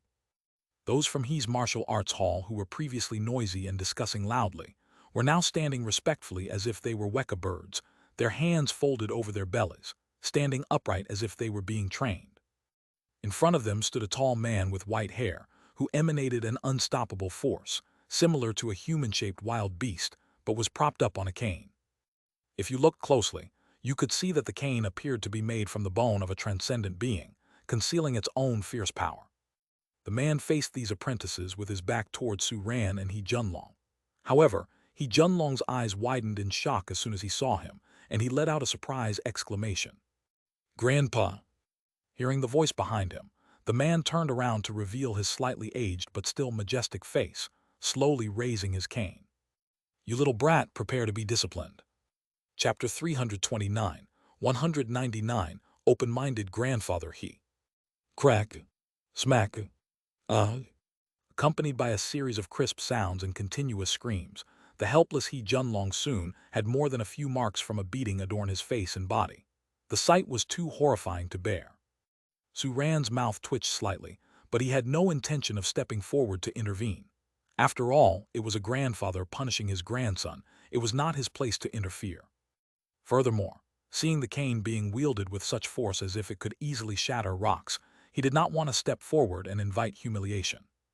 Before long, under the trembling gaze of the disciples of his martial arts hall, old master he leisurely withdrew his cane, looked at He Junlong standing obediently in front of him and grunted heavily. Ridiculous. Despite his aged appearance, grandfather He's voice was still full of strength. Only with his voice echoing within the shop, the whole shop trembled. Even without summoning his pet beast, one could tell from this alone that grandfather He's beast master rank was definitely not low. Hearing his slightly angry voice, whether it was He Junlong, who had been battered, or the other disciples of his martial arts hall who had been left in fright, all of them collectively shrunk back in fear. As a junior hall master, leading a group of disciples and apprentices to cause trouble in someone else's shop, what kind of behavior is this? Grandfather, he struck the ground twice with his cane, sending out muffled thud-thud sounds. This is the behavior of a hooligan. Grandfather, hearing grandfather He's words, He Junlong had difficulty keeping face. I was just what? He grunted. The small achievement I had at the leadership level, if it is gone, then it is gone. Has our martial arts pavilion always relied on it? Causing trouble for others over such a small matter, tarnishing the reputation of our martial arts pavilion. This is the true foolishness. Yes, I was wrong, grandfather. He Junlong's face turned from pale to blue, quietly admitting his mistake. Seeing that his grandson admitted his mistake, grandfather He's face softened slightly. He turned to Suran, striding over with the help of his cane. Suran's face slightly tensed up. He had seen the ferocity of this old man clearly just now. And from He Junlong calling him grandfather, he could guess his identity. It was He Hangtu, who had topped the individual power ranking for leadership-level beast masters for decades before Suran came along. The man standing before him had long surpassed his initial strength. He could be at the general level, or possibly even king level. If he were to get a beating from him too. Just as Suran was feeling slightly apprehensive, He Hangtu, who was standing in front of him, looked at him carefully and then suddenly chuckled. Ha ha ha, good. He patted Suran on the shoulder. Such a promising young man, you are the one who surpassed my achievements at the leadership level. Suran was taken aback, then instantly felt a great relief. It seemed that this old man was not looking for a quarrel with him. Hello, senior, I am feeling. Suran displayed a polite smile. Just as he was about to say something, He Hangtu waved his hands to interrupt him. What is there to feel inferior about? He Hangtu's face held a playful smile. When I was young, I was unbeatable among beast masters of the same stage. I was even prouder than you are now. You are young, you ought to be spirited. With your abilities, you should be confident. He fed and smiled. I heard that you use a blade. Kind of. Suran looked at He Hangtu with a hint of surprise. He didn't expect that grandfather, he would turn out to be such an open-minded and amicable old man. Using a blade is good. A blade, it's unstoppable. He Hangtu's face held a hint of nostalgia. When I was young, I met a master of the blade who even gave me some pointers, but that master has since disappeared. When you are free, you can come and visit our martial arts pavilion. He Hangtu patted Suran on the shoulder, admiration clear on his face. Thank you for your generous compliments, grandfather I'll make sure to visit when I get the chance. Suran responded courteously. He Hangtu nodded in agreement, then turned to his well-behaved disciples and grunted, if you are here for washing and protection, do it properly. If anyone dares to exploit our martial arts hall's prestige to bully others, the house rules will show no mercy. Upon hearing He Hangtu mention house rules, fear flickers in the eyes of the disciples. It seemed that the house rules were incredibly strict. Also, you lads are all tall and burly. Why are you all crowding in here? Don't you know that you're interrupting business? Get out and line up, and while you're at it, help maintain some order. If anyone causes trouble, I will hold you accountable.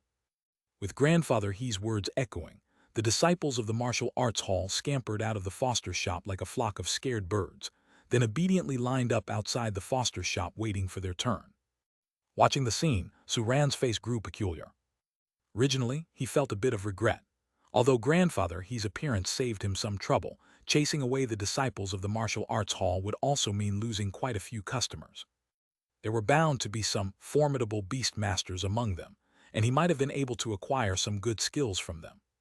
But who would have thought, grandfather, his move not only disciplined these disciples, it also made them obediently line up waiting for their turn at washing and protection. Seeing the disciples all collectively behaving well, grandfather he nodded satisfactorily, picked up he Junlong as if he were a little chick with one hand, held his cane with the other and strode off majestically. He soon left the foster shop. Chapter 330, 199, Open-minded grandfather he. Farewell. Looking at the shop that had returned to normal, Suran couldn't help but feel moved. What a generous grandfather he. At the same time, his curiosity about his martial arts hall grew. It seems that he should find an opportunity to visit them. That Starfire foster care shop is just a short way ahead. On the street, Lee Dajin lowered his gaze slightly and concealed the grin in his eyes, pointing ahead. Behind him were 5 people, 3 men and 2 women. They maintained a certain distance from each other, seeming to not know each other, but yet obliged to walk together for a common purpose, with resigned looks on their faces. Mr. Lee, I still feel your earlier words might be exaggerated. A lady in a long dress slowly began.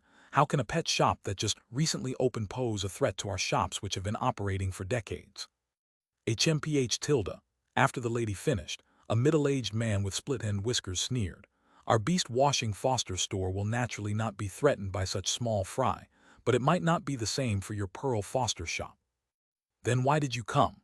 The lady calmly looked at the split-whiskered man, showing no indication of anger at his provocation.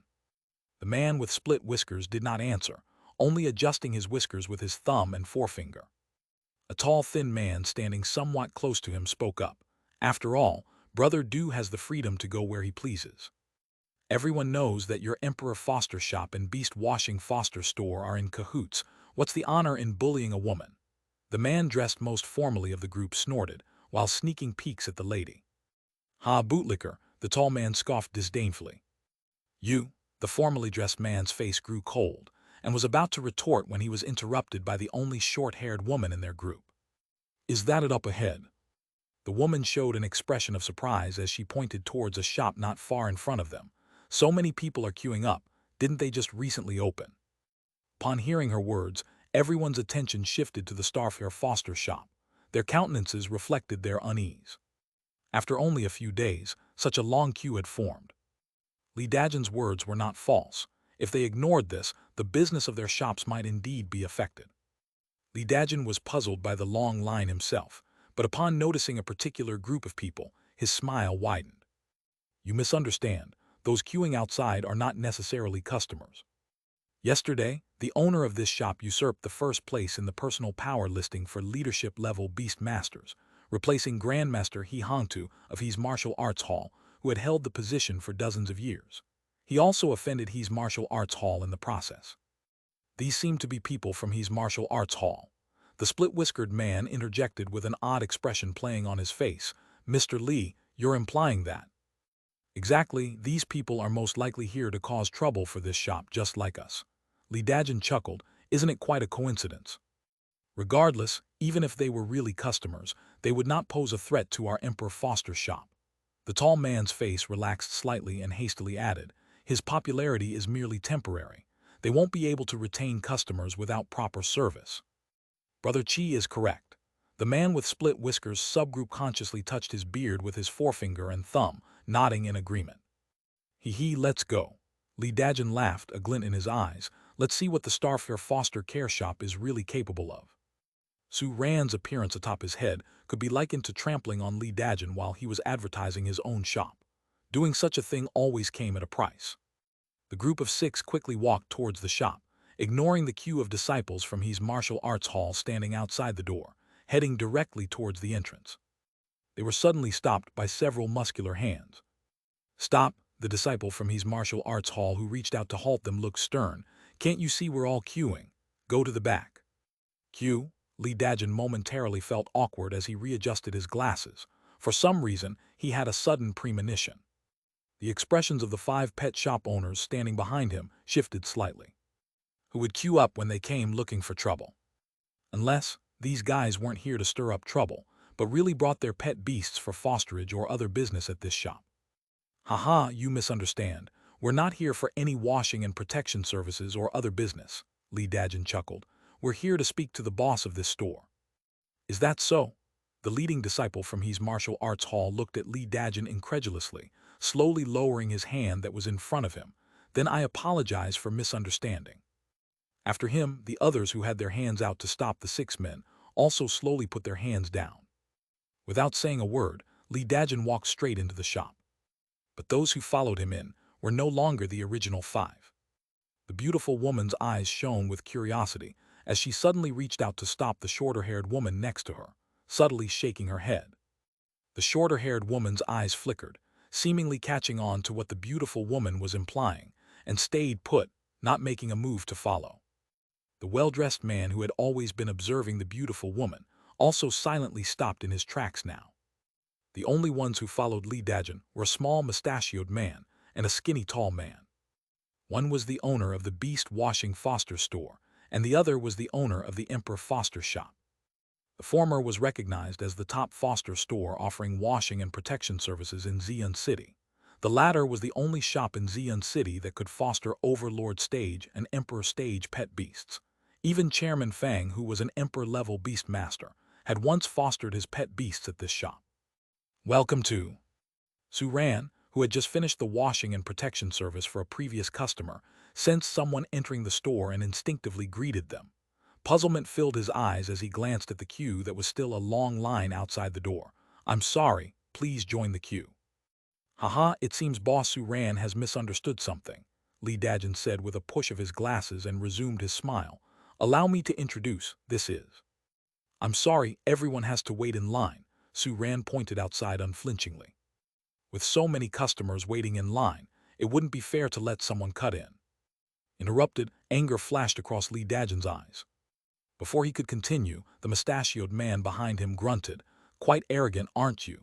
Just a mere foster shop that's only opened a few days ago. And these prices? The skinny tall man quickly interjected, pointing to the price menu he had just seen. With these rates, can you look yourself in the mirror and justify them? I can, and they're justified. Su Ran patted his own chest, unwavering, and turned his head towards the door. Is it Li Dong? Come in together. Coming? The leading disciple from his martial arts hall sprinted into the shop, a respectful smile replacing the arrogance he had shown initially. Brother Su, what's up? These 3 came to cause trouble. Su Ran indicated the 3 men before him, and then shouted to the outside, Next please Tilda. You! Lee Dajin and his companions wore surprised and angry expressions. Before they could react, they saw Li Dong's jovial smile twist into a menacing snarl. The old master had said, anyone that came to stir up trouble makes for excellent practice. So, brothers, let's get to work. With Li Dong's command, 10 and more disciples from his martial arts hall rushed into the shop. Surrounded by these burly men, Lee Dajin and his companions were like small lambs caught in a pack of wolves. Without a chance to resist, they were promptly lifted and tossed out of the shop. Thump tilde X3. As the beautiful, short-haired woman and the well-dressed man looked at the 3 men sprawled before them, they exchanged glances and silently took their places at the end of the queue. On to the next chapter. Chapter 330-200, The Shock of a Companion. Brother Su, my pet beast looks like it's been changed for a new one. The disciple from his martial arts hall who had just finished washing and grooming his pet beast had a radiant smile on his face. Before, I am really sorry. After this, I will definitely frequent your store. You're very welcome, Su Ran replied, giving a casual yawn, and then called towards the shop entrance, Next one. Soon after, a beautiful woman stepped into the foster shop. She observed the interior of the Starfair foster shop with a curious gaze, glancing briefly at the price menu on the wall before averting her sight. Hello, how may I assist you? Her nasal tones resembled that of malt sugar, smoother than honey. After a brief pause, she opened her mouth. Why don't you start by washing and grooming my pet beast? Behind her, the hexagram star ray shone brightly. The next moment, a pup-like pet beast appeared, blanketed with fur that resembled hair, falling sleekly and straight around its small and petite form. On top of the pup's forehead, a tuft of hair was tied into a pigtail with a hairpin, the end hanging backward so that the overgrown hair from the top of the head wouldn't obstruct its large dark eyes. Woof! The little thing let out a shout towards Su Ran. The charge of its elite stage strength coupled with its body, that was even smaller than a regular dog's, made it look ferociously cute. Race name, Linglong Dog. Attribute, super ability. Growth stage, elite stage. Body type, small size. Washing and protection requirement. Review, after finishing grooming, please remember to tie a small pigtail for this cute little friend. A bun hairstyle would also be a good choice. Tie a pigtail. Suran's mouth twitched slightly at the corners. Who would have thought that the first time he would help someone tie a pigtail would not be for a cute little girl, but for a dog? Come on. Suran bent slightly, picking the little one up, then glanced at the beautiful woman. You can either opt to accompany us in the grooming room or wait outside. I'll accompany you. The beautiful woman responded without hesitation, and then followed him into the grooming room with her graceful strides. The two of them, along with the pet beast, entered the grooming room, and soon the door of the grooming room closed again. Outside the shop door, a short-haired woman and a man in suit exchanged a glance after having watched the interaction. Next, we'll review Sister Jin's performance. The short-haired woman murmured in a voice only audible to the two of them. We'll know what's going on with this shop in a while. Yes, the man nodded heavily. However, worry quickly appeared on his face, but with Lady Jin alone with that lad, wouldn't it be? The short-haired woman couldn't help but facepalm, a look of aversion appearing on her face. Even though she didn't like the owner of the Emperor Foster shop, but he did say one thing that was true. This guy is nothing more than a dog licker. The beautiful woman widened her eyes, taking in the scene inside the grooming room.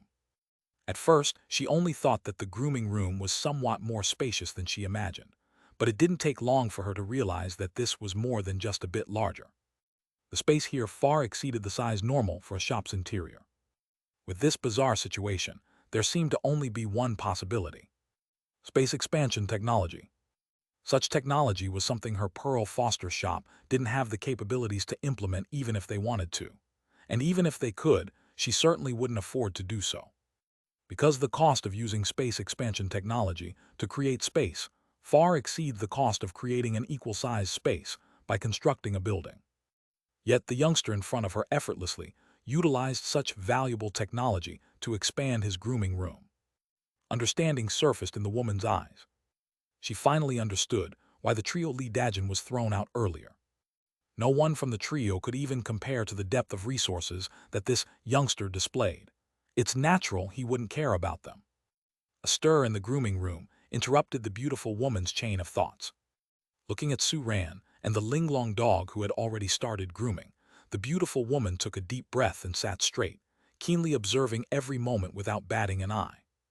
Like Beast Washing Foster Shop, her Pearl Foster shop was also known for washing and protection services. However, aside from conventional washing and grooming, the Pearl Foster shop also provided a relatively lesser-seen service. And that was pet beast beauty treatment. The Pearl Foster shop was known for enhancing a pet beast's appearance and physique by trimming fur or dipping special paints, making the pet beast stand out from the rest. It was because of this unique service that, even though the washing and grooming standard was slightly lower than beast washing, Pearl Foster shop managed to maintain its footing amid the fierce competition in Xi'an City. A pet beast like Linglong dog required constant grooming, otherwise its white fur would easily discolor because of the dirt, drastically dropping its overall charm. During grooming, beauty treatments must also be taken care of. The Linglong dog was relatively small-sized, but its fur grew rapidly, had a texture similar to human hair, and could easily touch the ground or obstruct its eyes. Therefore, this was quite a difficult pet beast to look after. One must wonder how the young man in front of her would fare. Wham! Suran, standing at the care platform, didn't pay any mind to the beautiful matron's keen gaze. Remaining entirely focused, he scooped a ladleful of bath liquid and gently poured it all over the Linglong dog's body, letting it sanitarily trickle down their spine. It was obvious that the Linglong dog was already well groomed. Its fur hadn't discolored due to dirt, but was only slightly coarse and dull, with only quite minor dirt marks here and there. After rinsing, Suran took out a poodle comb and meticulously combed their fur. The rounded front of the comb was tightly pressed against the root of the Linglong dog's fur, on its skin and hair follicles, creating shallow impressions on the skin. Yet, along with consistent pressure, it proceeded to glide towards both sides of the dog's body. It induced a sensation akin to mild electric tingles, which enveloped the Linglong dog from the inside out. Pleasure value from the Linglong dog plus 20. Pleasure value from the Linglong dog plus 20. From its grape-like, profound eyes exhibited a bit of blankness and incomprehensibility. While its body slightly trembled, the dog raised its head and made a slightly gentle sound. Woof tilde tilde. The whole sight had left the beautiful matron in a slightly strange mood. Given that she regularly groomed her Linglong dog, they were accustomed to the whole grooming ordeal, unfazed by ordinary grooming methods, and bearing no specific reaction to the process.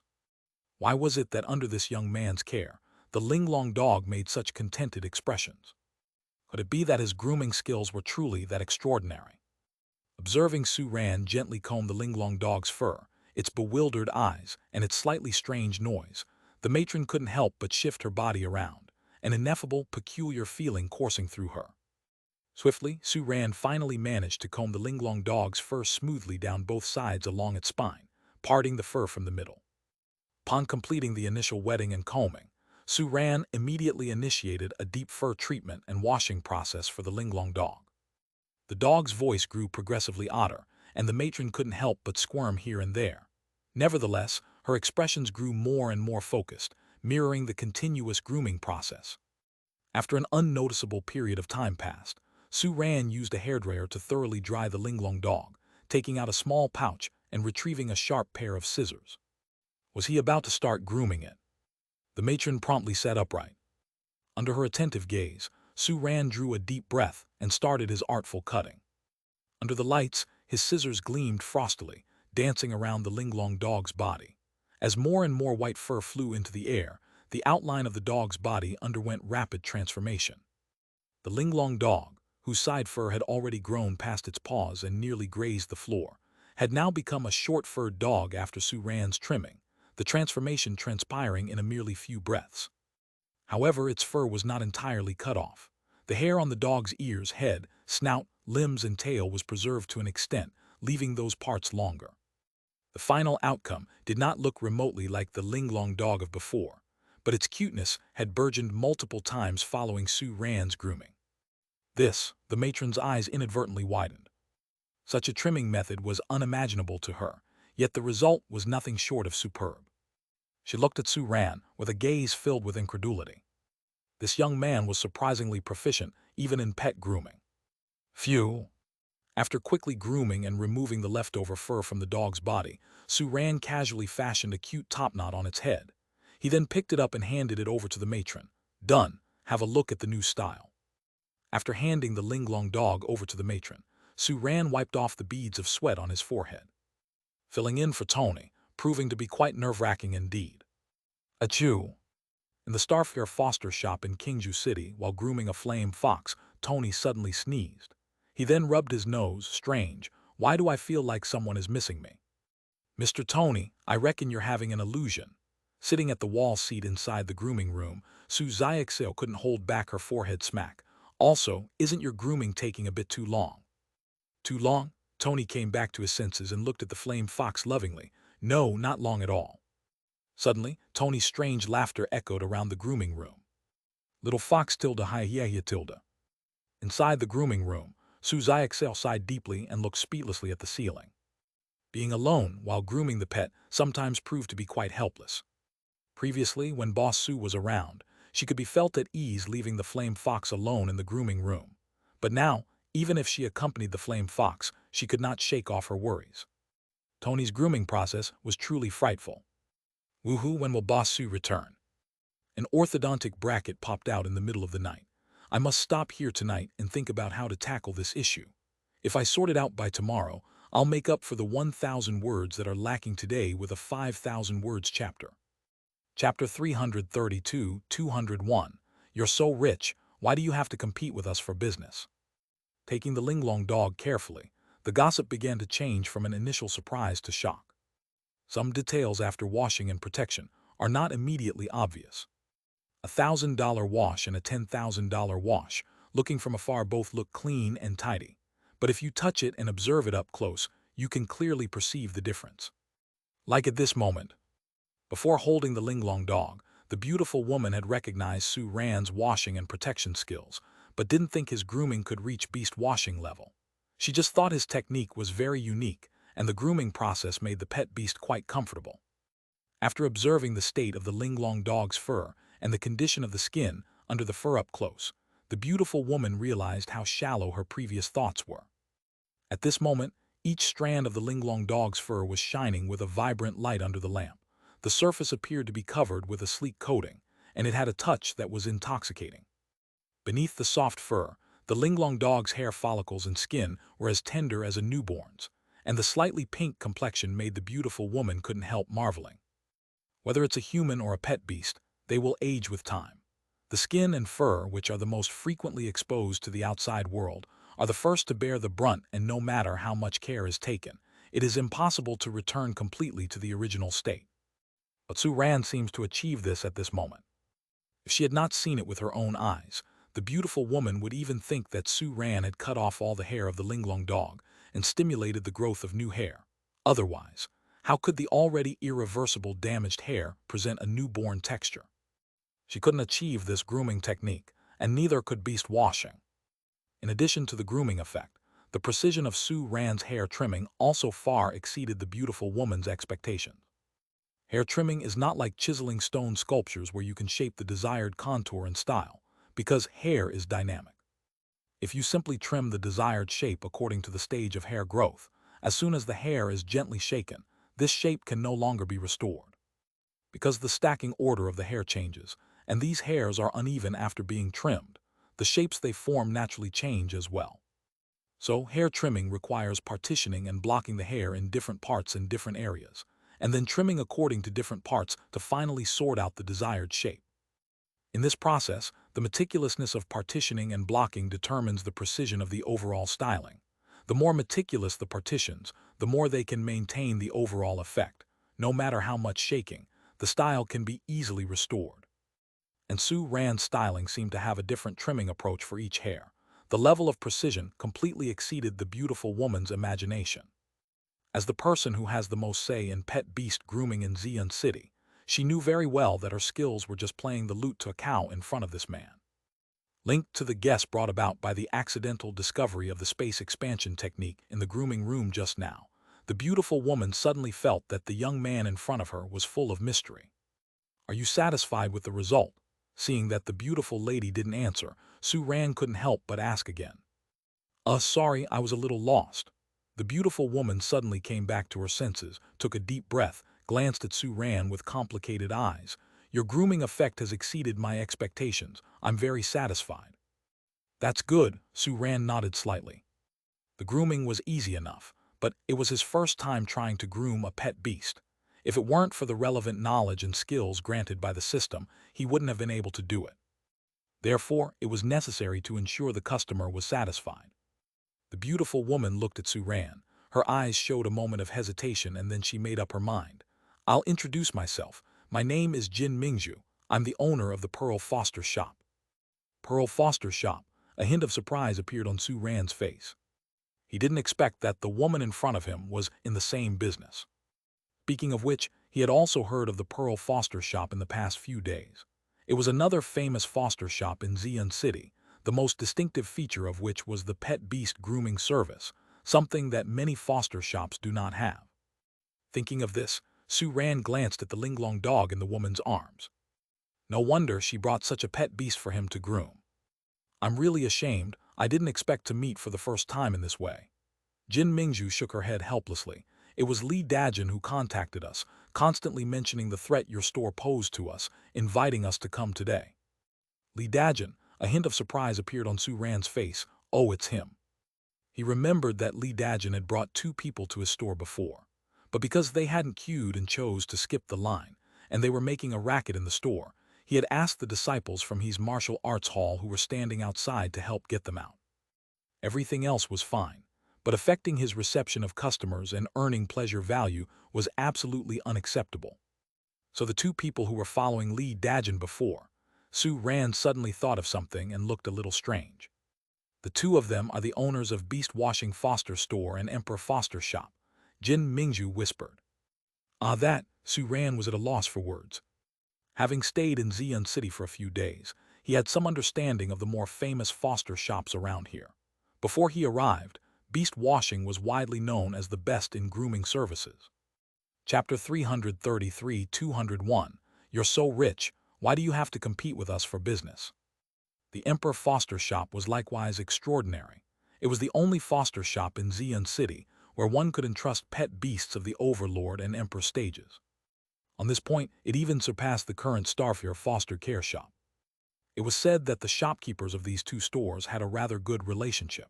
Together, they monopolized almost all the top-tier beast masters in Zion City, making them the top-notch players in the fosterage industry of Zion City.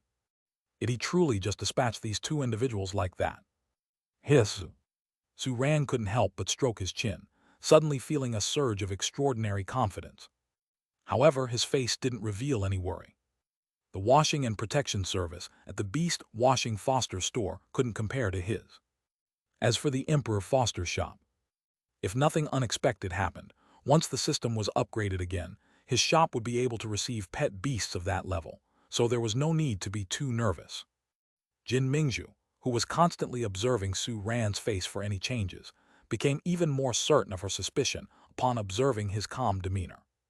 Holding the Linglong dog, she chuckled lightly. May I ask, Boss Su, if I might tour the foster area and training area of your esteemed shop? She had already witnessed the washing and protection. She was equally curious about the other services of this shop. Now that she had disclosed her identity, there was no need to pretend to be a customer and be secretive. She might as well be straightforward and ask for a tour. No problem, Su Ran glanced at Jin Mingju, then nodded. Although she was from the same industry, this woman before him didn't seem to mean him any harm. Moreover, if he considered her a normal customer, it would not be a big deal letting her see the foster and training areas. Follow me. He pushed open the door of the grooming room, gestured to the door outside, and then stepped out. Jin Mingju elegantly followed Su Ran, carrying the Linglong dog in her arms. The short-haired woman peering into the shop from outside shot a questioning gaze at Jin Mingju, but Jin Mingju just shook her head slightly without uttering a word. The pair and pet quickly entered the back door. The short-haired woman scratched her head. What does Sister Jin's head shake mean? But the Linglong dog in her arms appears to be well-groomed. It seems this shop's grooming standards are quite high. Mingju Tilda. A slightly heavy voice sounded behind the short-haired woman. She followed that young man to the back of his shop, a lone man and a single woman. Isn't this inappropriate? The short-haired woman fell silent. Why didn't that damned bootlicker stick his nose in with those two annoying individuals earlier and get thrown out too? Was that short-haired woman we saw earlier also a competitor? Noticing the exchange between Jin Mingju and the short-haired woman outside, Su Ran asked with a light laugh. Yes, Jin Mingju nodded.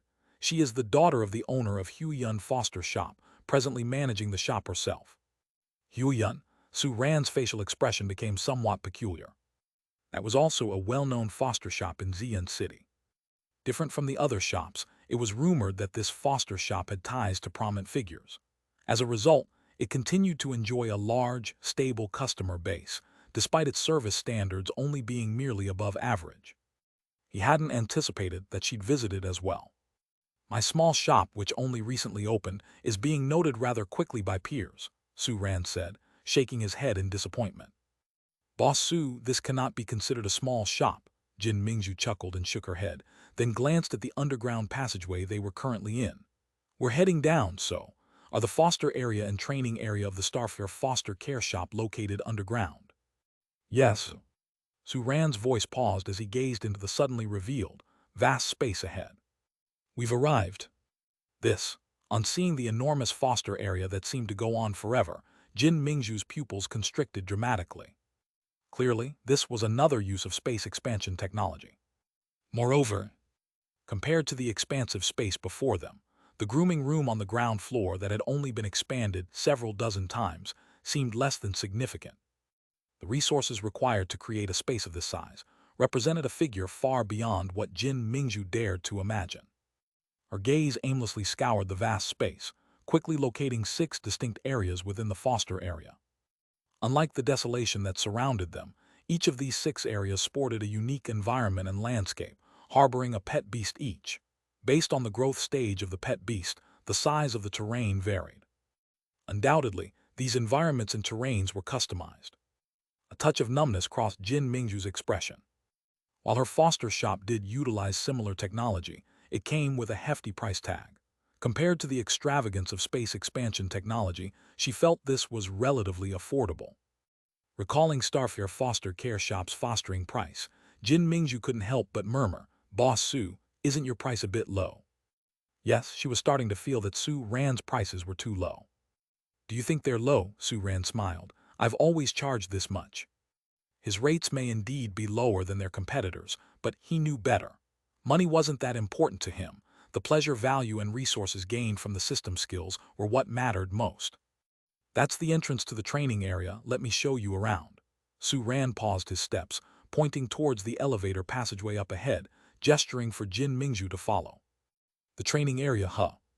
A curious and probing light flickered in Jin Mingju's eyes. Running the same type of business, she clearly understood that even though accompanying training service was often just an added service to the foster care service, its space requirements and environment standards were much higher than the foster area. A 15 to 20 square meter room was sufficient for a person to live comfortably, but for activities like playing basketball, soccer, or any high-impact sports, much more space is needed. Training not only required ample space, but also a strong bearing ground. The higher the pet beast's growth stage, the stronger their power. At the Overlord stage and higher the Emperor stage, a single slap could crumble a mountain. Training such terrifying entities wasn't something that any field could bear. Even the Emperor Foster Shop, which boasted of their ability to foster Overlord and Emperor stage pet beasts, didn't provide accompanying training services for these two growth stages. They could only provide fosterage. If the foster area in Starfare Foster Care Shop was already this large, then what scale would their training area be? The next moment, Jin Mingju saw it. Right as she followed Su Ran into the elevator passageway, the scenery outside the elevator rapidly changed as Su Ran pressed a button. Apart from an instant feeling of weightlessness, Jin Mingju didn't experience any other sensation. It was as if they had been instantly transported to another space. The sight before her left Jin Mingju dumbstruck and in awe. Outside the elevator was a vast sea. The elevator hovered above the sea with a sheltered area outside it, and beyond that was the ocean. "This is..." Jin Mingju opened her mouth, her voice strained as she posed her question. "Oh, this is the water attribute training area," Su Ran stated nonchalantly. Indeed, he had been quite stunned too when he first saw it. But now, having experienced it so many times, he had grown quite accustomed to it. "Let's go explore the fire attribute training area next," Su Ran proposed with a smile. Pressing the fire attribute symbol button at once made the hallway transform into a sprawling sea of fire engulfing volcanoes, spewing thick columns of smoky lava. Thunder attribute, earth attribute, wind attribute, ice attribute. As Su Ran led her through each training area one after another, a transfixed Jin Mingju soon settled into a numb expression. This kind of technology, apart from the typically used space expansion technology, Jin Mingju could not fathom any other way such a large-scale, realistic, training scenario could be simulated. But one thing was clear. It must be very expensive. "No." Jin Mingju gazed at Su Ran with consternation. "If you're this rich, why did you open a foster care shop and steal our business?" Chapter 334-202, The Final List. "Sister Jin, how did it go?" Seeing Jin Mingju walking out of the Starfare foster care shop, the short-haired woman quickly approached her. Her tone was full of curiosity and intrigue as she inquired. Jin Mingju's expression was somewhat absent-minded. "What do you mean?" "I mean, does this shop really have the capacity to threaten us?" The man in a suit promptly spoke up, his tone unintentionally intensified when pronouncing the word us. "Uh-huh," the short-haired woman nodded, not noticing the unusual tone from the man in the suit. Under their expectant gazes, the woman gradually returned to her senses. Threatening? Did this shop have the capability to be a threat to them? As she entered the store, she would have considered this a joke. And now she still thought it was a joke. Her own Pearl Foster shop, or even all of the foster shops in Xi'an City combined, which one could compare to this one? Maybe in the eyes of that young man, they aren't even considered a threat. At this thought, Jin Mingju's face contorted into a bitter smile. It was immense, the disparity was too great. if she had already given up on the idea of competing with Sue Ran after witnessing his washing and protection service.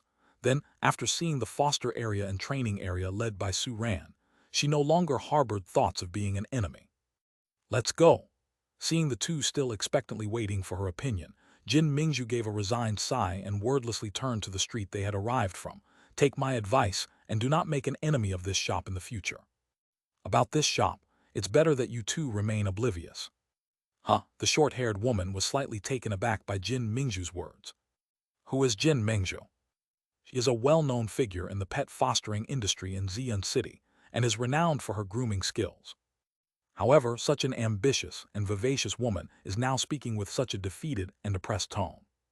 Her disinterested tone of voice made the short-haired woman intensely curious about what she had just experienced. "Mingju will listen to you." The man in a suit chuckled and quickly nodded in agreement. "I promise not to be enemies with this shop." The short-haired woman rolled her eyes in annoyance. "What a succub!" Following Jin Mingju, the short-haired woman could not help but glance back at the Starfare foster care shop. At this moment, her curiosity about the Starfare foster care shop was piqued. By tomorrow, she needed to learn as much as she could about that shop. With this thought, the short-haired woman withdrew her gaze. The two women and the man soon disappeared down the street. Soon after Jin Mingju left, the Starfare foster care shop also reached the end of its operating hours. Closing the shop door, Sue Ran stretched lazily and contacted the three little ones through contractual sensing. The three little fellows had ducked out after their training and took the Beast Master badge, while Sue Ran was busy. After a day's work, they had managed a few small advancements in the leaderboards they had previously dared to challenge. However, the overall rewards were minimal. Nevertheless, these three were not disheartened. After all, the upgraded rankings were another way to validate their increased power, and as for rewards, they still had plenty left from before. Now, it was time for Sue Ran to also start challenging the leaderboards. The leaderboard for the leadership level Beast Masters had 3 divisions. He had challenged 2 of them yesterday, and today it was time to attempt the last division. Leadership level Beast Masters Pet Beast Team Power List. That is, a list where the Beast Masters couldn't get involved, and the pet beasts had to cooperate and fight amongst themselves. In the majority of cases, the ranking here aligns with the Beast Master overall power ranking. Still, there are exceptions. For instance, if a Beast Master's pet beast is not adept at defense and the master himself doesn't know how to fight effectively, it may occur in the overall power ranking where the Beast Master is the weak link holding back his pet beast. On the other hand, if the Beast Master and pet beast have had long-term cooperation, then the Beast Master might not only stop being a hindrance but could also start to play a significant part, bringing out a combined effect where 1 + 1 is greater than 2. The overall power ranking might then be higher than the Pet Beast Team power list. Behind Sue Ran, the hexagram star array shone brightly, and soon, Star appeared from the violent wind, heading to pick up Sue Ran to go to the Beast Trainer ranking. Star Express will definitely succeed. At the entrance of Beast Trainer ranking, looking at Xian and Cancan sitting side by side, their eyes gazing into the distance as if waiting for something, it had become a regular spectacle for the crowd. Isn't it about time for the Starfare foster care shop to close for the day? Correct, I was just at the Starfare foster care shop today. Their business hours end about now.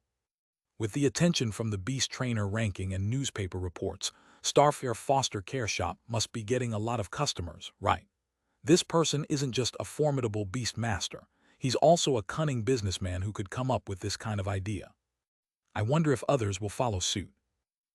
You need the corresponding power to imitate this, don't you?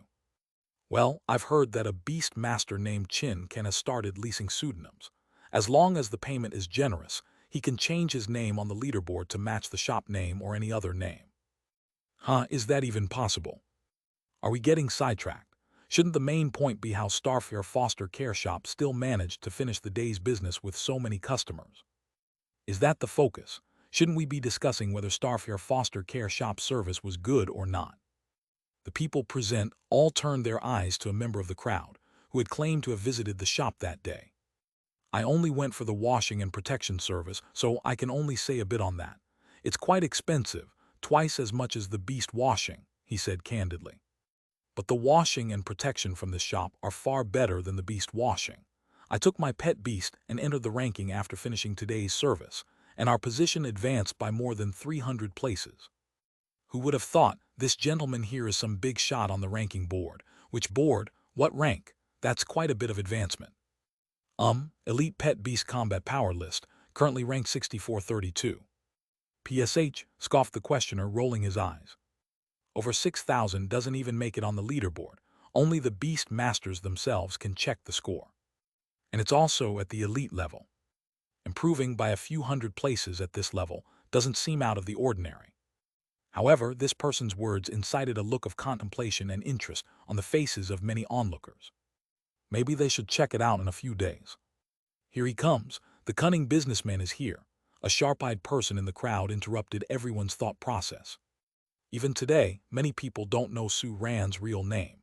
In addition to referring to him as the mysterious beast master, many have begun calling him cunning businessman. Upon seeing Xian from Star Express standing up and moving his ear, a strange expression crossed his face. If Su Ran found out that even in Xian City he cannot escape being labeled a cunning businessman, one wonders what he would think. Charming, here he comes. With anticipation in her eyes, Can called out. Go after the rankings. Yesterday's run for the leaderboards gave it a taste of success. Although it had just started absorbing the 2 king-level resources and had not yet acquired the hidden 3-star skill, it had improved noticeably in just one day, moving up a spot in the combat power list. Even though its defense ranking didn't move up, the historical ranking advanced by over a dozen places, an equally significant improvement. So anxiously, it was ready to challenge the Pet Beast Team power list. Under the gaze of the 2 little ones, Star Express quickly stopped in front of the Beast Trainer ranking. Su Ran dismounted, patted the 2 little ones who came to greet him, took his Beast Master badge, and headed straight for testing area C02. The test area corresponds to the Beast Master Pet Beast Team power list that the team of 1 man and 3 pets did not challenge yesterday. Behind the team followed the crowd who had called their friends to watch the spectacle. Once they disappeared into the testing area, some stayed outside the door, waiting to be the first to see Su Ran complete the challenge, while others surrounded the scoreboard, anticipating the first update on the rankings. Undoubtedly, Su Ran would make the leaderboard. The question was where his rank would be. In the testing area, Su Ran stood alone on an elevated platform, watching the simulated scene of the city outskirts below. Just as in yesterday's overall power test, the scene and opponents were the same. The only difference was that this time, Su Ran couldn't join in, he could only command from the platform. Besides, Su Ran didn't plan on doing much commanding either. After spending so much time together, training for as long as they had, and experiencing so many battles, the 3 little ones had already built up a rapport and extensive experience.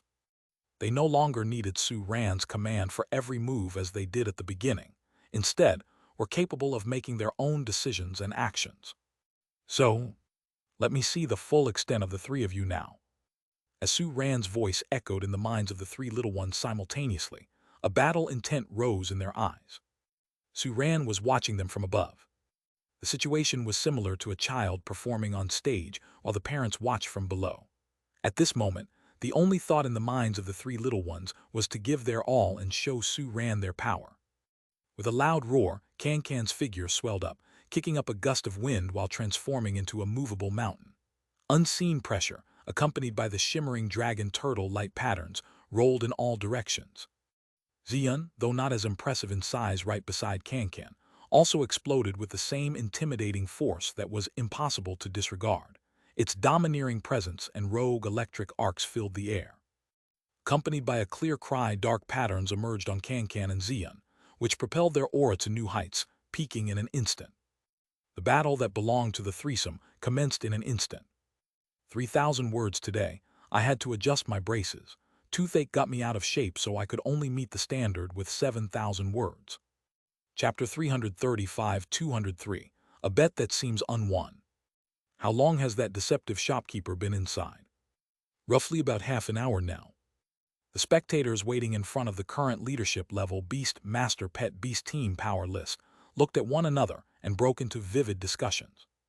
The duration of the time to challenge the list depends on the specific list, but generally speaking, the rush for the Pet Beast Team power list would not take this long. So, what exactly happened in the C02 test area? Make way, make way.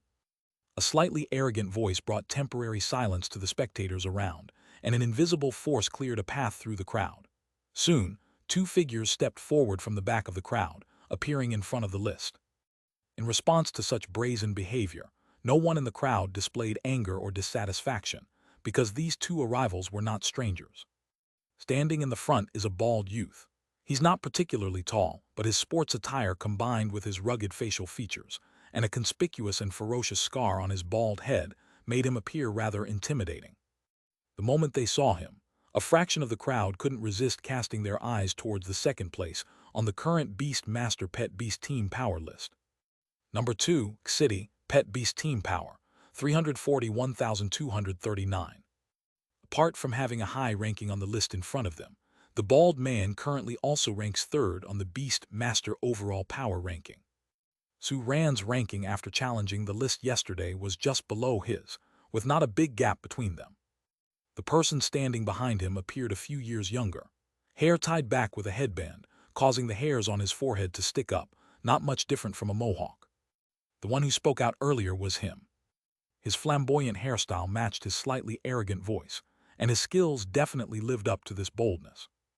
Number 3, Mu Yuncho, Pet Beast Team Power, 330,276. The third place on this list in front of them belonged to him, and his ranking on the overall power list was even higher, currently in second place on the list. Mu Yuncho and City, with back-to-back rankings on two lists, had a heated competition, but in daily life they were great friends. It's common for the two to travel together. And now that they're here, it seems that everyone could guess their purpose. I heard there's a pretty impressive newbie lately. Mu Yuncho grinned, looking around at the spectators. Is he in C02? After receiving affirmative answers from the crowd, Mu Yuncho crossed his arms, nudging City next to him with his shoulder. Do you think his strength could surpass ours? We'll see. Compared to Mu Yuncho, City was more composed, at this moment looking at the slowly opening list and speaking slowly. He's climbed up to the fourth place in the overall power list. Unless there's a surprise, he should also be in this position on the Pet Beast Team Power list. Alright, let's just wait and see then. Mu Yuncho shrugged, then suddenly spoke again. Speaking of which, my Sky Mystery has improved significantly in strength recently. I might just surpass you on the Pet Beast Team Power list. You've said that many times. City gave a calm smile. We'll talk about it when you surpass me. My 3 pet beasts are not vegetarians. They should be able to break through to 350,000 team power soon. The spectators were stupefied by their casual conversation. Having already progressed this far, their strength could still increase at such a rapid rate. The top dogs on this list seemed out of reach for ordinary beast masters like themselves. Ding! A deep and powerful bell echoed throughout the beast trainer ranking area. The conversation between Mu Yuncho and City paused momentarily. The whispering around them also abruptly halted. After a brief pause, everyone simultaneously turned their attention to the Pet Beast Team Power list in front, which started to flicker. The newcomer, who's been making waves recently, and has spent more than half an hour in the testing area, has he finally finished with the list rising challenge. As the 500th rank darkened and descended simultaneously, the large list above started to gradually highlight the ranks set to change, starting from the 499th and moving up. 300th position, 200th position, 100th position, 50th position. Until the 10th position lit up, the crowd gathered tightly around the list weren't too surprised. After all, Su Ran had already risen to the 4th place in the overall power ranking yesterday. According to the usual pattern, he would probably stop at this position on the Pet Beast Team Power list as well. However, a calm expression soon disappeared from everyone's faces. Because after the 4th rank highlighted, the 3rd rank followed. Suddenly, countless pairs of eyes turned towards Mu Yuncho. Instead of catching up to me, you should think about recapturing your rank first.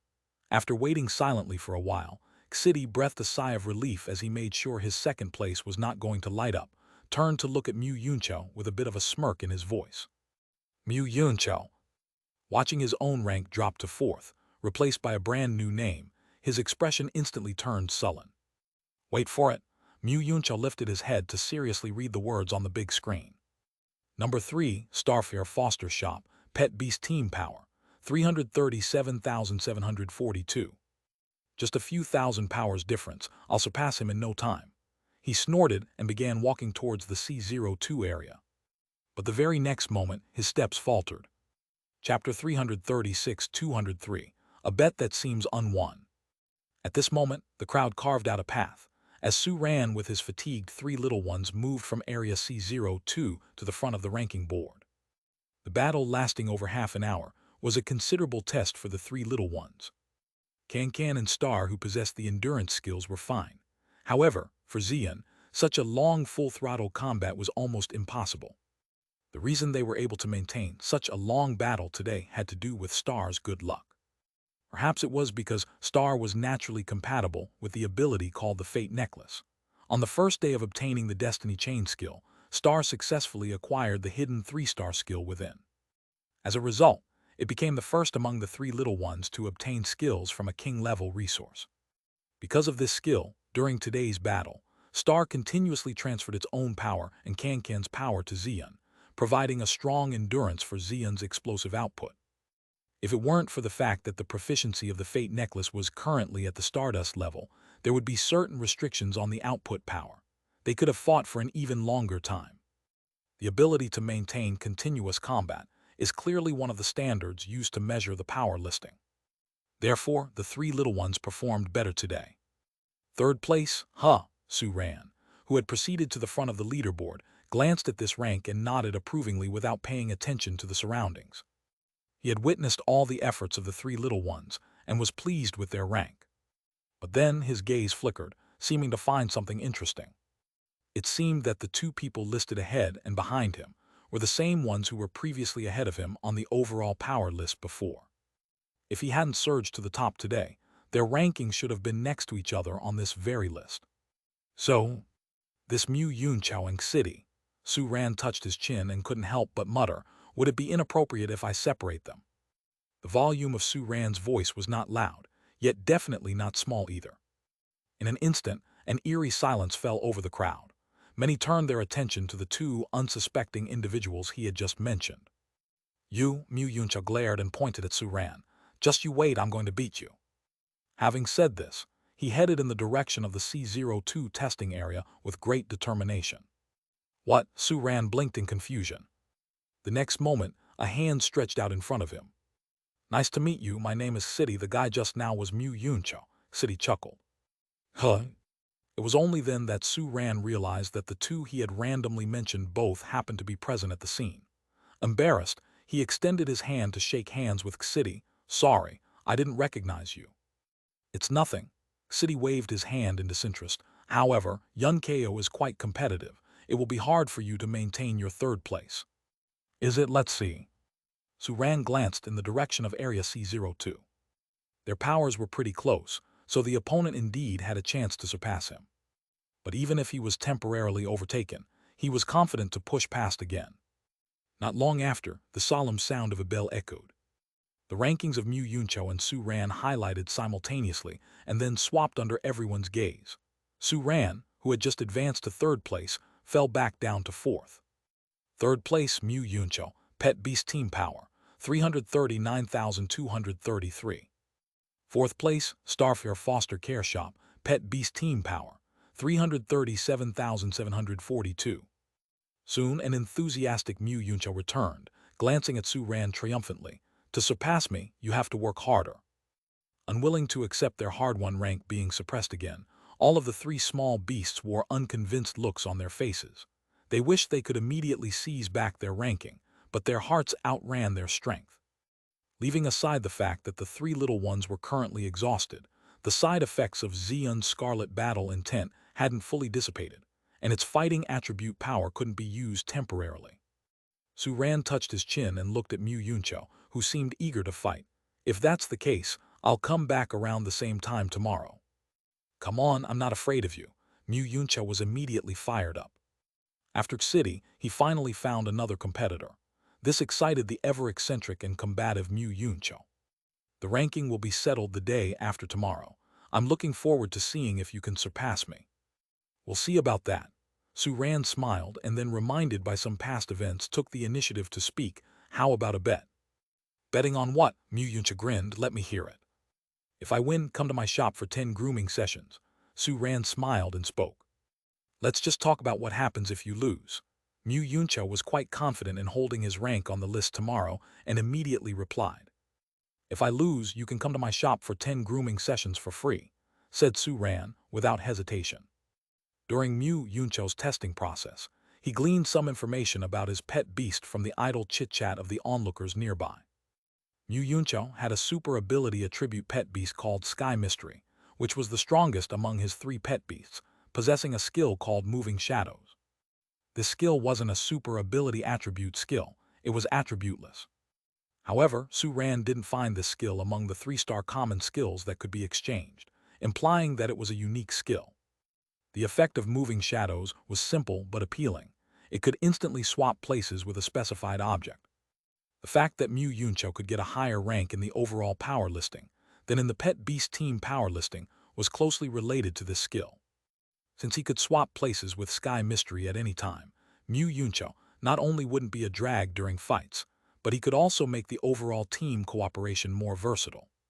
If the 3 little ones could master this skill, their cooperation possibilities would be even more diverse. Therefore, he needed to figure out a way to acquire this skill. This bet of yours, Mu Yuncho's expression started to appear strange.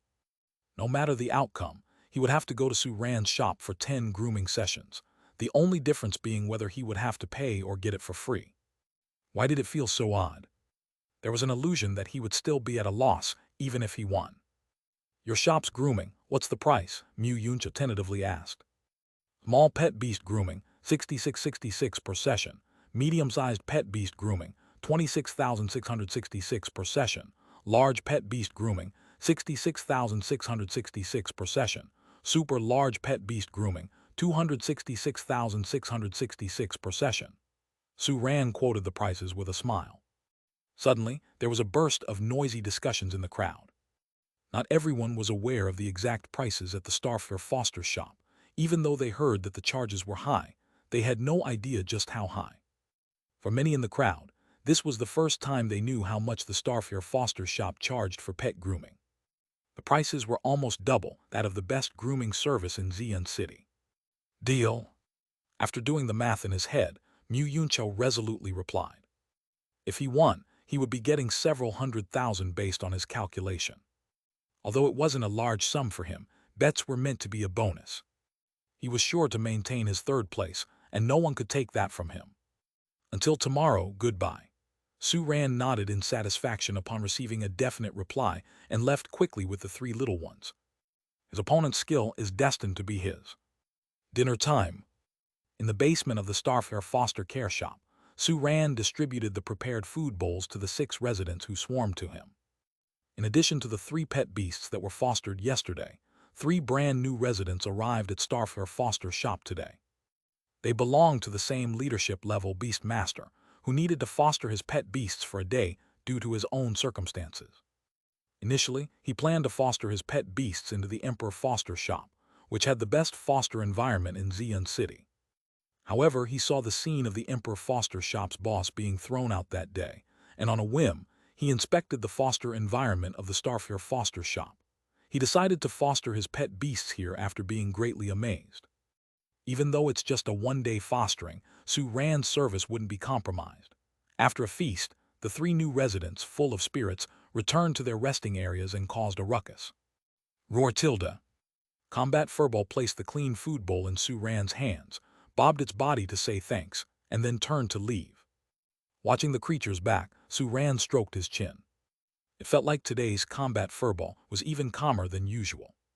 Chapter 330, 204 New Commission.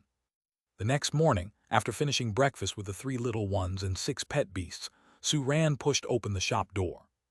The customers waiting outside the shop early in the morning brought him a good mood to start a new day. The Extract Cloud Beastmaster Report is a daily newspaper, and the coverage of the day before yesterday has lost its subsequent impact with the release of a new issue. However, the popularity of the Starfare Foster Care Shop has not dropped but is steadily rising. The reputation gained from running the shop for the past 2 days is beginning to ferment. Welcome. Looking at the exploratory and expectant customers at the front of the line, Su Ran quietly opened his mouth. Business for the day started at that moment. As expectant customers came and satisfied customers left, time flew by quickly. Suran, who was busy the whole time, didn't notice that two figures appeared outside the shop door. Is this the place? Leading him was a middle-aged man with a square face, and as he looked at the nearby shop, a helpless expression appeared on his face. Have you summoned me here just to see what this shop is, true or false? Little girl, do you understand how busy I am every day, especially nowadays? I'm still worrying about your Uncle Joe's matter. Oh, Dad! A short-haired, delicate-faced woman held the middle-aged man's hand with a hint of coquetry in her face. Just have a look. This shop is definitely not ordinary, otherwise, Sister Jin wouldn't have reacted like that. Then why don't you go yourself? The middle-aged man shook his head helplessly. Because they saw me yesterday. The short-haired woman shrugged her shoulders. If I went today, it would be clear to them that we were probing. You little, still reluctant, the middle-aged man grumbled, but he gave up after making eye contact with the short-haired woman. Fine, I'll go and see. He then directed his steps towards the Starfair foster care shop.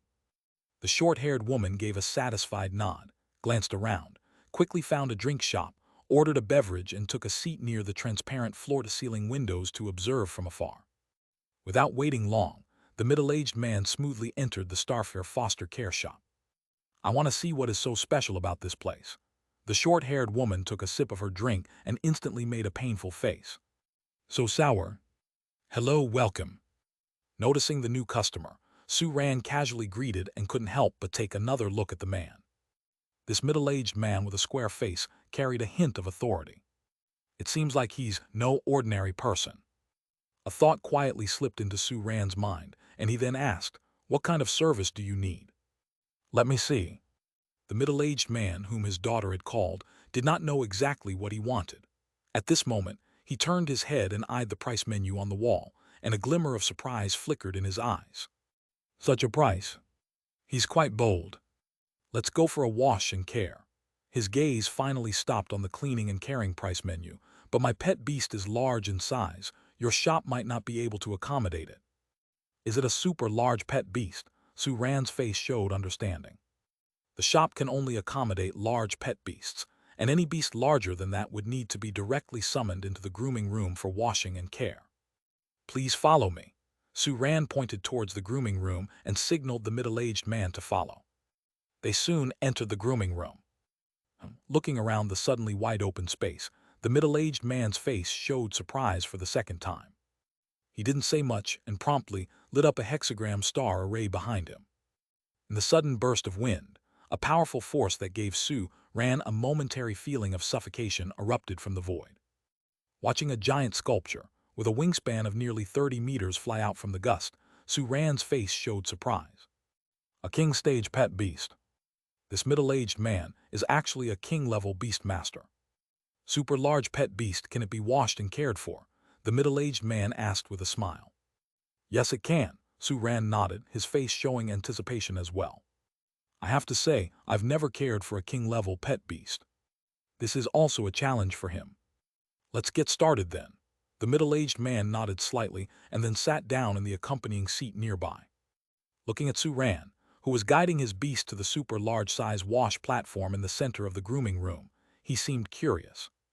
Initially, he just wanted this young man to wash his pet beast casually, then check the fosterage and training area of his shop, considering it as discharging his duty to his daughter.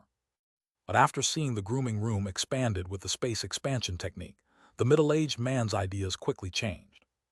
This washing and protection shop seems more than meets the eye. With this in mind, why not actually probe? This extreme spirit wind eagle is the pet beast among his 5 that demands the most washing and care, and it's also the most challenging one to care for. He wanted to see to what extent this young man could wash and care for it. As for the middle-aged man's intentions, Suran had no clue. But after using the system identification on the giant eagle in front of him, he couldn't help but once again mock his quirky system. Race name, Extreme Spirit Wind Eagle. Attribute, Wind. Growth stage, King Stay. Body type, super large size. Washing and protection requirement. Evaluation. This is a very dirty giant sculpture, host. Quickly use your magical hands to rub it, to bring it new pleasure and comfort. I understand the logic, But why call a perfectly fine winged eagle a giant sculpture? Su Ran pulled at the corner of his mouth and turned around to prepare for the upcoming washing and protection. The washing and protection of the extreme spirit winged eagle is not too complicated. Like any other bird pet beast, the key is in feather detail care. But the extreme spirit winged eagle before his eyes was somewhat dirty. It had large patches of damaged feathers, some almost glued together, and a lot of dirt on its feathers. Paired with a body that almost reaches 30 meters when its wings are spread, providing care and protection for it is quite a hassle. Soon, Su Ran finished preparing the bath dew, adjusted the corresponding temperature, and began gently soaking the extreme spirit winged eagle and its nearly human-sized feathers using a shower head. Real feather by feather care.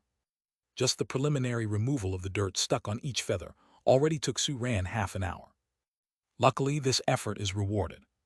The extreme spirit winged eagle's massive body visibly becomes much cleaner, while Su Ran's appropriately strengthened grooming makes the eagle quite comfortable. Its colossal body comfortably twists a few times, and from its beak, hard enough to easily peck through gold and stone, occasional humming sounds are emitted. Pleasure value from the extreme spirit winged eagle, plus 35. Pleasure value from the extreme spirit winged eagle, plus 35. From Su Ran, seeing the repeatedly popping up pleasure value prompts before his eyes, stretches his body a bit, and begins the following washing and protection step. Deep cleaning, feather care, trimming, and grooming. Soon, strange yet slightly excited sounds from the extreme spirit winged eagle came from within the grooming room. Hearing the weird sounds his pet beast was making, the middle-aged man's expression also became somewhat unnatural. As a king-level beast master, his contract power has already reached the 5th rank. 5th rank contract sensing, able to equally sense the pet beast's situation. So, he decided to temporarily block it out for now. However, amidst the uneasiness, the keen observer noticed the visible changes of the extreme spirit winged eagle with each of Su Ran's movements. This grooming effect. The middle-aged man's expression gradually turned into surprise. When did such an impressive young man come to Xian City? After a long wait, Su Ran completely dries off the spirit winged eagle's feathers. The brand new extreme spirit winged eagle lets out a sharp scream, its eyes full of excitement. At this moment, it feels its normally heavy feathers become incredibly lightweight. It does not know why, but the unnatural feeling that always existed after grooming is nowhere to be found this time. The middle-aged man quickly walks to the extreme spirit winged eagle, and after closely examining its feathers, looks even more surprised. He knows his pet beast best. The extreme spirit winged eagle's feathers, already irreparably damaged from years of warfare. The tiny down on the feathers has become coarse and rare.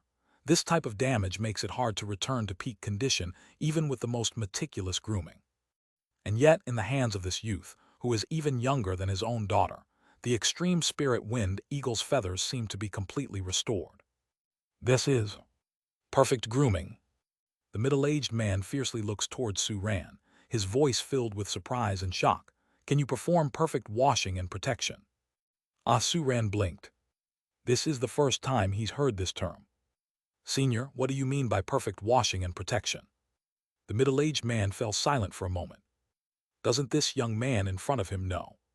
Grooming is a type of maintenance and care for a pet beast's condition. He slowly began. Even if done well, there is a limit to this type of maintenance and care. Just like a broken glass, the cracks will still be there even if you glue it back together. Even with timely grooming, as the beast ages and engages in long-term combat, there will inevitably be a decline in its condition. However, there is one type of grooming that's an exception. This type of grooming can fully remove the decline in a pet beast's condition and provide the best repair to any issues. This, the middle-aged man looked at Su Ran, is perfect grooming. I see, Su Ran stroked his chin. His washing and protection skills came from the system, so it's natural for it to be impressive. Then what I did should count as the perfect grooming you spoke of. Hiss. The middle-aged man's glance towards Su Ran changes. Originally, he came to this foster shop to test it due to his daughter's request. But now his thought has changed. Testing is no longer important. He has another more important task to entrust to the young man before him. 3,000 wasted. Chapter 338-205, Home Washing and Protection. The middle-aged man followed Su ran out of the grooming room after returning the pet beast to its original place. "Young sir, what is your last name?" The middle-aged man slowly spoke, his voice already treating Su Ran as an equal, and not condescending due to his own powerful status as a king-level beast master. "No need for pleasantries, my last name is Su," Su Ran responded politely. "All right, boss Su." The middle-aged man looked at Su Ran, his eyes filled with some emotion. "I never thought I'd find the technique that I've been searching for in a young man like you. Let me introduce myself. My name is Hui Heshin, and I am the owner of Hu Yun Foster Shop." "Hu Yun Foster Shop?" Su Ran looked at him with surprise. When Jin Mingzhu came yesterday, he mentioned that the short-haired woman who had come with her but didn't spend money in the shop was the daughter of the Hu Yun Foster Shop owner and currently in charge. As for the owner of Hu Yun Foster Shop, he stopped running the shop a long time ago and has a somewhat mysterious status, with rumors hinting at quite a bit of power. Looking at the demeanor, temperament, and strength of the man before him, these rumors might not be unfounded. The fact that this man was willing to reveal his identity after the grooming process might not be for the same reason as Jin Mingzhu. "Nice to meet you, Boss Hui." Su Ran looked at the middle-aged man before him. "Aside from pet beast grooming, you must have other matters to discuss with me, right?" "I like dealing with smart people." Hui Heshin nodded. "I hope that you can do me a favor and help groom a certain pet beast. If it's just grooming, you can bring the beast that needs grooming to our shop. We can accommodate any pet beast within the super large size range." "The problem is," Hui Heshin gave a helpless wry smile, "it's a giant pet beast at the general stage." "A giant pet beast?" Su Ran's face showed surprise. In the category of transcendent beings, giants usually refer to those with a body size between 30 and 200 meters. Although for many transcendent beings, the stronger ones are usually larger, this growth is limited, and most transcendent beings below the king stage would not exceed the super large size category. Only a small part of the transcendent beings, those with unique talents in terms of size, could possibly break through this category. So far, Su Ran hasn't seen many giant transcendent beings. The first one was the carcass of the giant beast below Thunderbolt Half Mountain. That suspected king stage beast was 100 meters long, fitting into the giant category. However, after Su Ran and the three little ones had seen a real king stage pet beast, they made a preliminary judgment that the giant beast was definitely more powerful and might have been a beast emperor or an overlord stage transcendent being that hadn't reached beast emperor yet. The second one was the 100-meter-long four-winged tiger, summoned by the deputy chairman of the Xi'an City Beast Master Association when they first arrived in Xi'an City. That beast was also at the overlord stage. The third one was Kankan, after evolving to the leadership stage. Unlike the previous two, Kankan was able to reach this size at the leadership stage purely due to its special talents. "Boss Hui, you've seen the situation of our shop." Su Ran pointed at the grooming room. "I may not be able to groom a giant pet beast in such an environment. I heard that there are a few grooming rooms in Xi'an City that can groom giant pet beasts." Su Ran paused slightly before continuing. "Why didn't you approach them?" "Their techniques aren't up to my requirements." Hui Heshin shook his head, a hint of helplessness on his face. "You may not know, Boss Su, that before I ran Hu Yun Foster Shop, I was the captain of a hunting squad.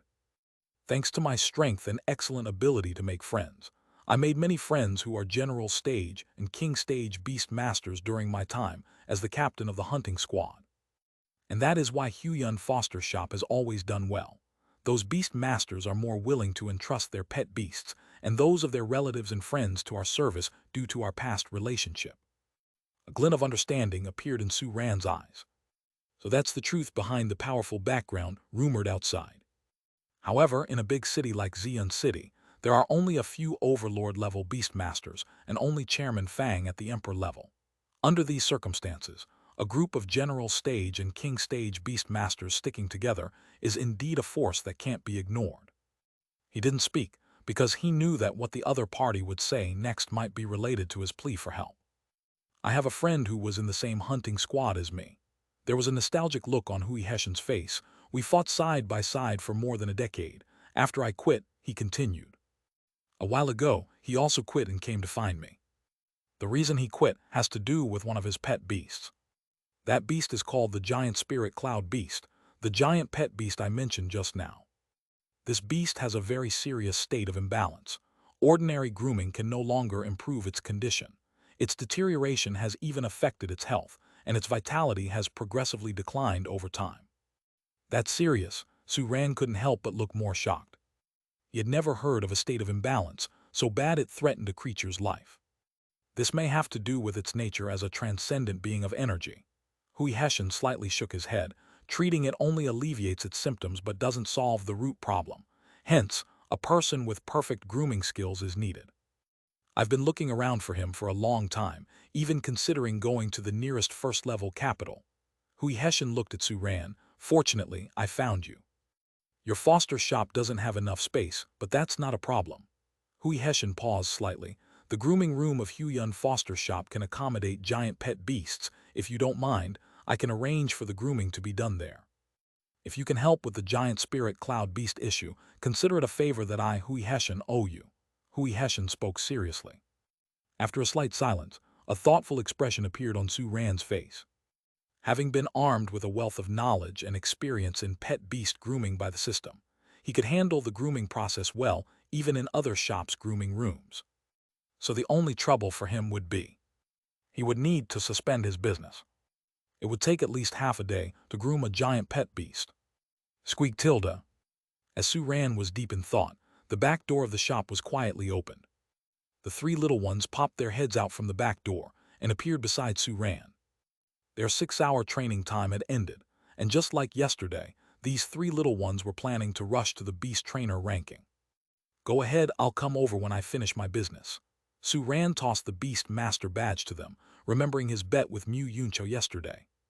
Watching the excited backs of the three little ones, Su Ran's gaze fell on Can-Can. Only when the three little ones completely disappeared did he thoughtfully withdraw his gaze.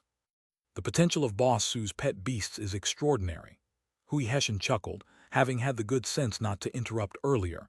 I wonder what Boss Su thinks about my suggestion just now. Borrowing the grooming room of your Huyun Foster Shop to groom that giant pet beast is fine. Su Ran thought for a moment and then spoke slowly. However, I have a condition. Go ahead, Hui Hessian's eyes lit up. The youth in front of him, agreeing so easily, put him in a good mood. As long as the other's condition was not excessive, he wouldn't mind. After finishing grooming that pet beast, I need to borrow your grooming room to groom another giant pet beast. Su Ran stated his condition. Just now when he saw Can-Can, he suddenly remembered that he hadn't groomed Can-Can for a long time since Can-Can completed its evolution and broke through to the leadership stage. A look of surprise crossed Hui Hessian's face. He hadn't expected Su Ran's condition to be so simple, and he gained a bit more favor and admiration for the young man in front of him. No problem. Naturally, Hui Hessian readily agreed to this simple request. Then it's settled. Su Ran nodded slightly. The Starfare Foster Care Shop will be temporarily closed tomorrow, and I'll come to your Huyun Foster Shop in the morning. Then we look forward to your visit, Boss Su. Hui Hessian laughed heartily, his eyes filled with excitement. Having seen Su Ran's grooming skills, he felt as though he could see the picture of his old friend's pet beast completely emerging from its current gloom. After making specific arrangements, Hui Hessian got up and left the Starfare Foster Shop. A short-haired girl who had been waiting for a few hours on the other side of the street suddenly stood up and quickly appeared in front of Hui Hessian. Dad, what's the situation with this shop? Starfare, Hui Hessian smacked his forehead. In his eagerness to invite Su Ran to groom his old friend's pet beast, he had forgotten to check the foster and training areas of the Starfare Foster Shop. But it seemed there was no need anymore. That is a very impressive foster shop. Hui Hessian's expression was grave and serious. Don't underestimate it because it has just opened its doors, but I believe that this shop is bound to surpass the beast washing foster store. Really that amazing? Surprise colored Hui Xingwei's face. She knew her father, whom she has always held in high regard, would not be wrong. She hadn't thought this seemingly ordinary shop could be so impressive. No wonder Sister Jin had that reaction yesterday.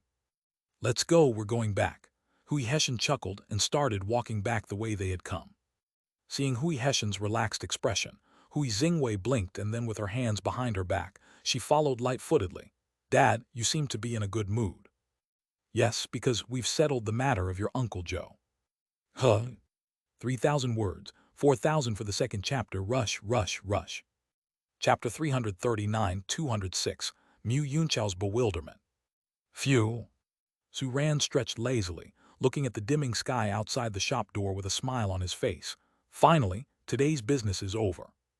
As usual, he communicated with the three little ones through contractual sensing, understood their ranking situation of the day, and with the appearance of the flickering hexagram star array, Star was summoned and appeared in the shop. Xilu Tilda.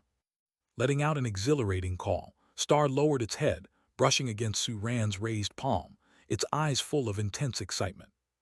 The excitement derived from its significant progress today on the Beast Master ranking. Moreover, it was its best performance ever on the velocity chart. Originally, when it competed for the first time a few days ago, Star had secured the top spot on the current velocity chart and the third place on the historical rankings. But today, taking advantage of the resources acquired in these few days and its own tireless efforts, Star successfully promoted its historical ranking to the second place, closely catching up with Chairman Fang's ranking. Although it didn't win any extra Beast Master points, this small step served as a great motivator for Star. It's getting closer. The first place of the historical rankings is within reach. Its Star wants to become the fastest pet beast in the leadership level. You did a great job. Su Ran patted Star's head lightly. He never skimped on his encouragement for the improvements of his pet beasts. Let's go now. It's the time for us to make an all-out effort. Xilu Tilda. Star raised its head once again, letting out a loud call, waiting for Su Ran to secure himself on its back, then galloped out of the foster shop and turned into a shadow arrow, rushing in the direction of the Beast Master ranking in the growing darkness. Here they come. The crowd that had been waiting at the entrance of the Beast Master ranking quickly saw the arriving figures of Su Ran and Star, and immediately erupted in cheers. Because they will soon witness an intense gamble. Standing at the very front of the crowd were Xian and Cancan, just like the previous few days, looking up shoulder to shoulder, waiting for Su Ran's arrival. Behind them stood three people, two males and one female. One of them was Mu Yunchao, who was going to gamble with Su Ran today, and the other was Mu Yunchao's good friend, City. As for the last woman, she was an ethereal-looking woman dressed in a simple and elegant long dress, gentle and quiet-looking, yet nobody dared to casually glance her way. Because this demure-looking woman was currently the #1 on both Pet Beast Team Power and overall power rankings among leadership-level Beast Masters. She held another identity that was more daunting. She was the only daughter of the association chairman of Xian City Beast Master Association, Fang Kanghai, Fang Yuling. Her appearance here surprised everyone. I say, Miss Fang, there's no need for you to worry about me and Su Ran competing for the third and fourth place, right? Seeing Fang Yuling standing marginally further ahead than himself, Mu Yunchao's lips twitched a bit. How ruthless. Originally, he was supposed to be the center of attention today. But now, all the attention was stolen by this woman. Today is the last day before the weekly settlement. I'm here to take a look. Fang Yuling gave a slight smile. Don't worry, I will wait until your bet is over before I make my ranking. You're already first yet you still want to rank. Mu Yunchao's lips twitched again. I'm not first on the historical rankings. A competitive light glowed in Fang Yuling's eyes. Everyone present exhibited a somewhat strange expression upon hearing this. Because the #1 on both the historical rankings was that mythical man of Xian City without exception. But the problem is, the woman standing before them is that man's only daughter. The relationship between this father and daughter is truly. So this is the Beast Master who's been the talk of the town over the past few days. Fang Yuling glanced in Su Ran's direction, just in time to see Su Ran dismounting from Star. Her eyes showed a bit of amusement. So it's him. Do you know him? Hearing Fang Yuling's words, City couldn't help but ask curiously.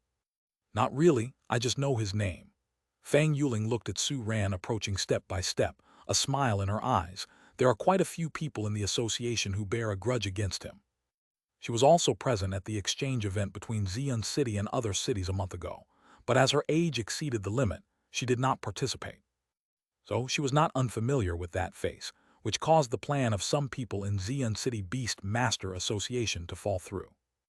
Not paying any attention to Fang Yuling and City's conversation, the moment he saw Su Ran, Mu Yunchao walked forward energetically.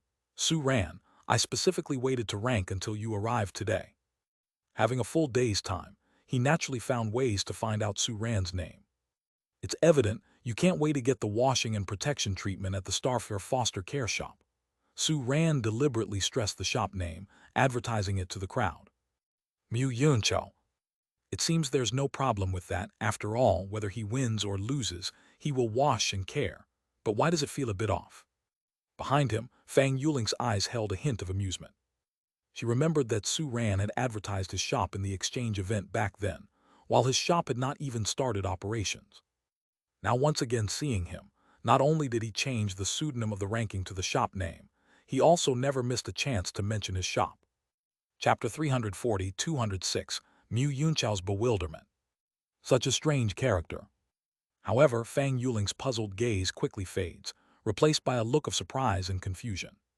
The gap between this guy's strength shown in the previous communication and his current status on the beast trainer ranking seems a bit too large, doesn't it?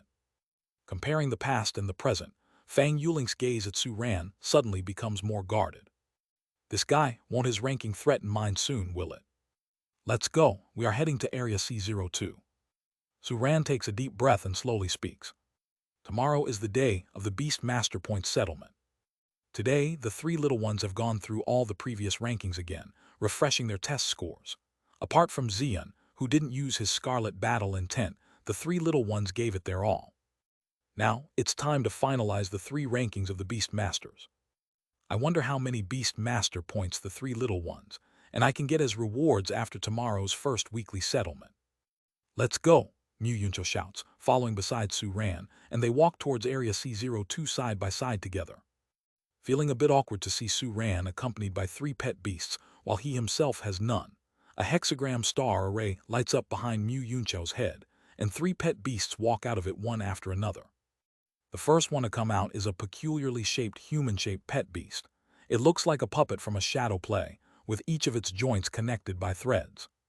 One end of these threads is connected to the puppet pet beast, and the other end extends upwards into unknown areas. Due to this, its movements look quite stiff, like an invisible hand controlling it from behind, which gives people a slight feeling of horror. Super ability King Species, Sky Mystery. At the moment of its appearance, Su Ran couldn't help but take an extra look. This was the first time he had seen such a bizarre pet beast. So the question now is, how to wash and protect the Sky Mystery? After the Sky Mystery appears, the second pet beast shows up with heavy steps following behind Mu Yunchao. It is a dog-type pet beast with a particularly robust body, roughly 5 meters long. Unlike ordinary dog-type pet beasts, it has a ring of peculiarly shaped fur wrapping around its neck.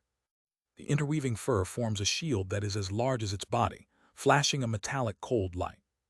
Earth Attribute King Species, Steel Shield Dog. A handful of beast masters in Xian City possess this king species, which is famous for its defense. The current first place in defensive power also belongs to a Steel Shield Dog, but not Mu Yuncho's.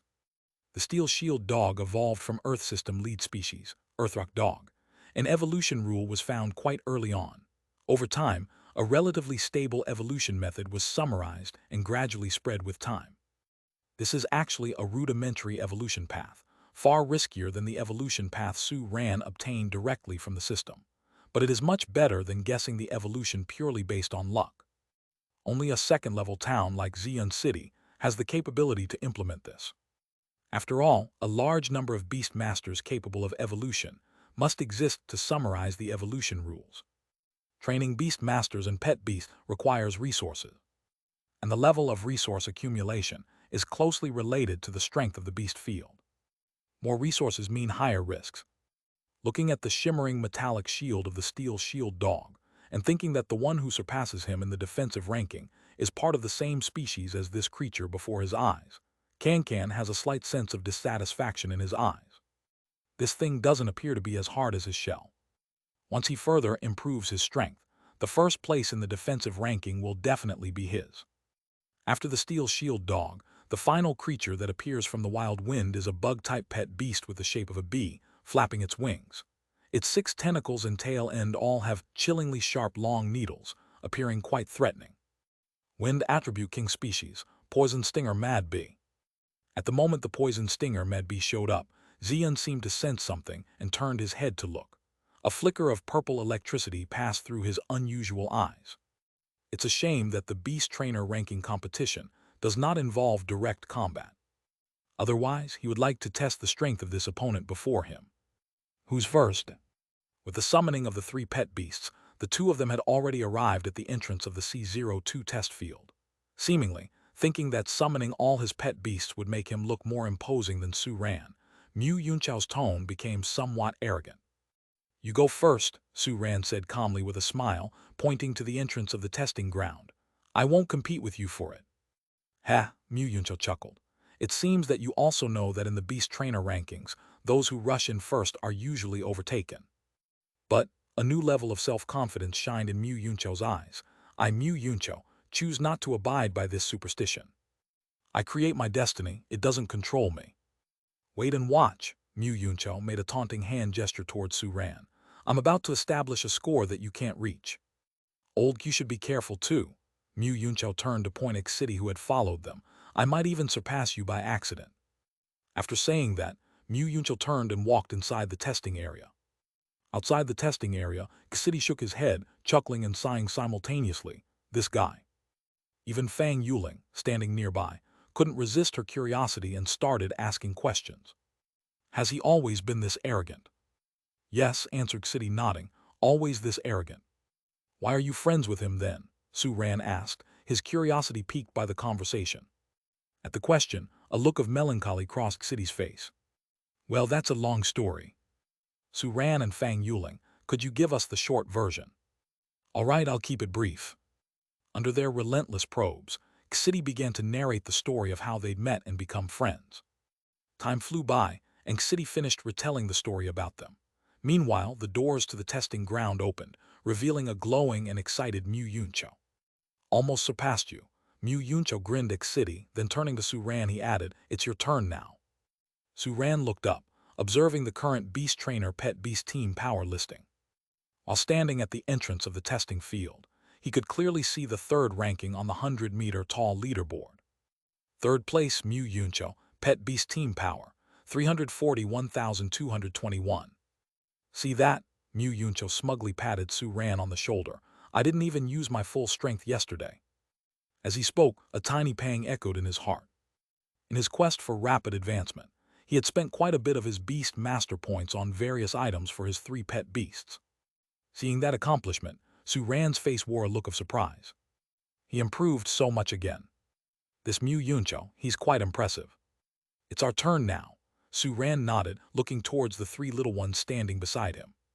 In response to him, the 3 of them stared back with determination and fighting spirit in their eyes. The 4 of them entered the testing area together, and the entrance door closed automatically. Looking at Su Ran and his 3 pets disappearing inside, Mu Yunchao let out a chuckle, nudging City standing beside him. "Old, if you don't pick up pace, I'm going to overtake you." At the sound of Mu Yunchao's gleeful words, City's mouth twitched slightly. Seeing such quick progress in Mu Yunchao's abilities, he couldn't deny feeling a sense of urgency. At the moment, the difference in team power between him and Mu Yunchao was barely 2 digits, which was almost negligible. "I shall make a dash for it again later." City took a deep breath and slowly declared his intent. "Even if you dash, it won't be enough. You've plateaued and can't create a substantial gap," chuckled Mu Yunchao. "I'll let you have this one. For now, I'll take 3rd. But by the time we hit the next weekly score aggregation, I'll be definitely the dong." Before he could finish, a pervasive tolling of a bell echoed in the beast trainer ranking area. Mu Yunchao's laughter came to a sudden halt. Seeing the names of the current 2nd, 3rd, and 4th place holders in the leadership level beast trainer pet beast team power list lit up, watching Su Ran's name first surpass his, then City's. Mu Yunchao's laughter drained away, replaced by deep perplexity. "What?"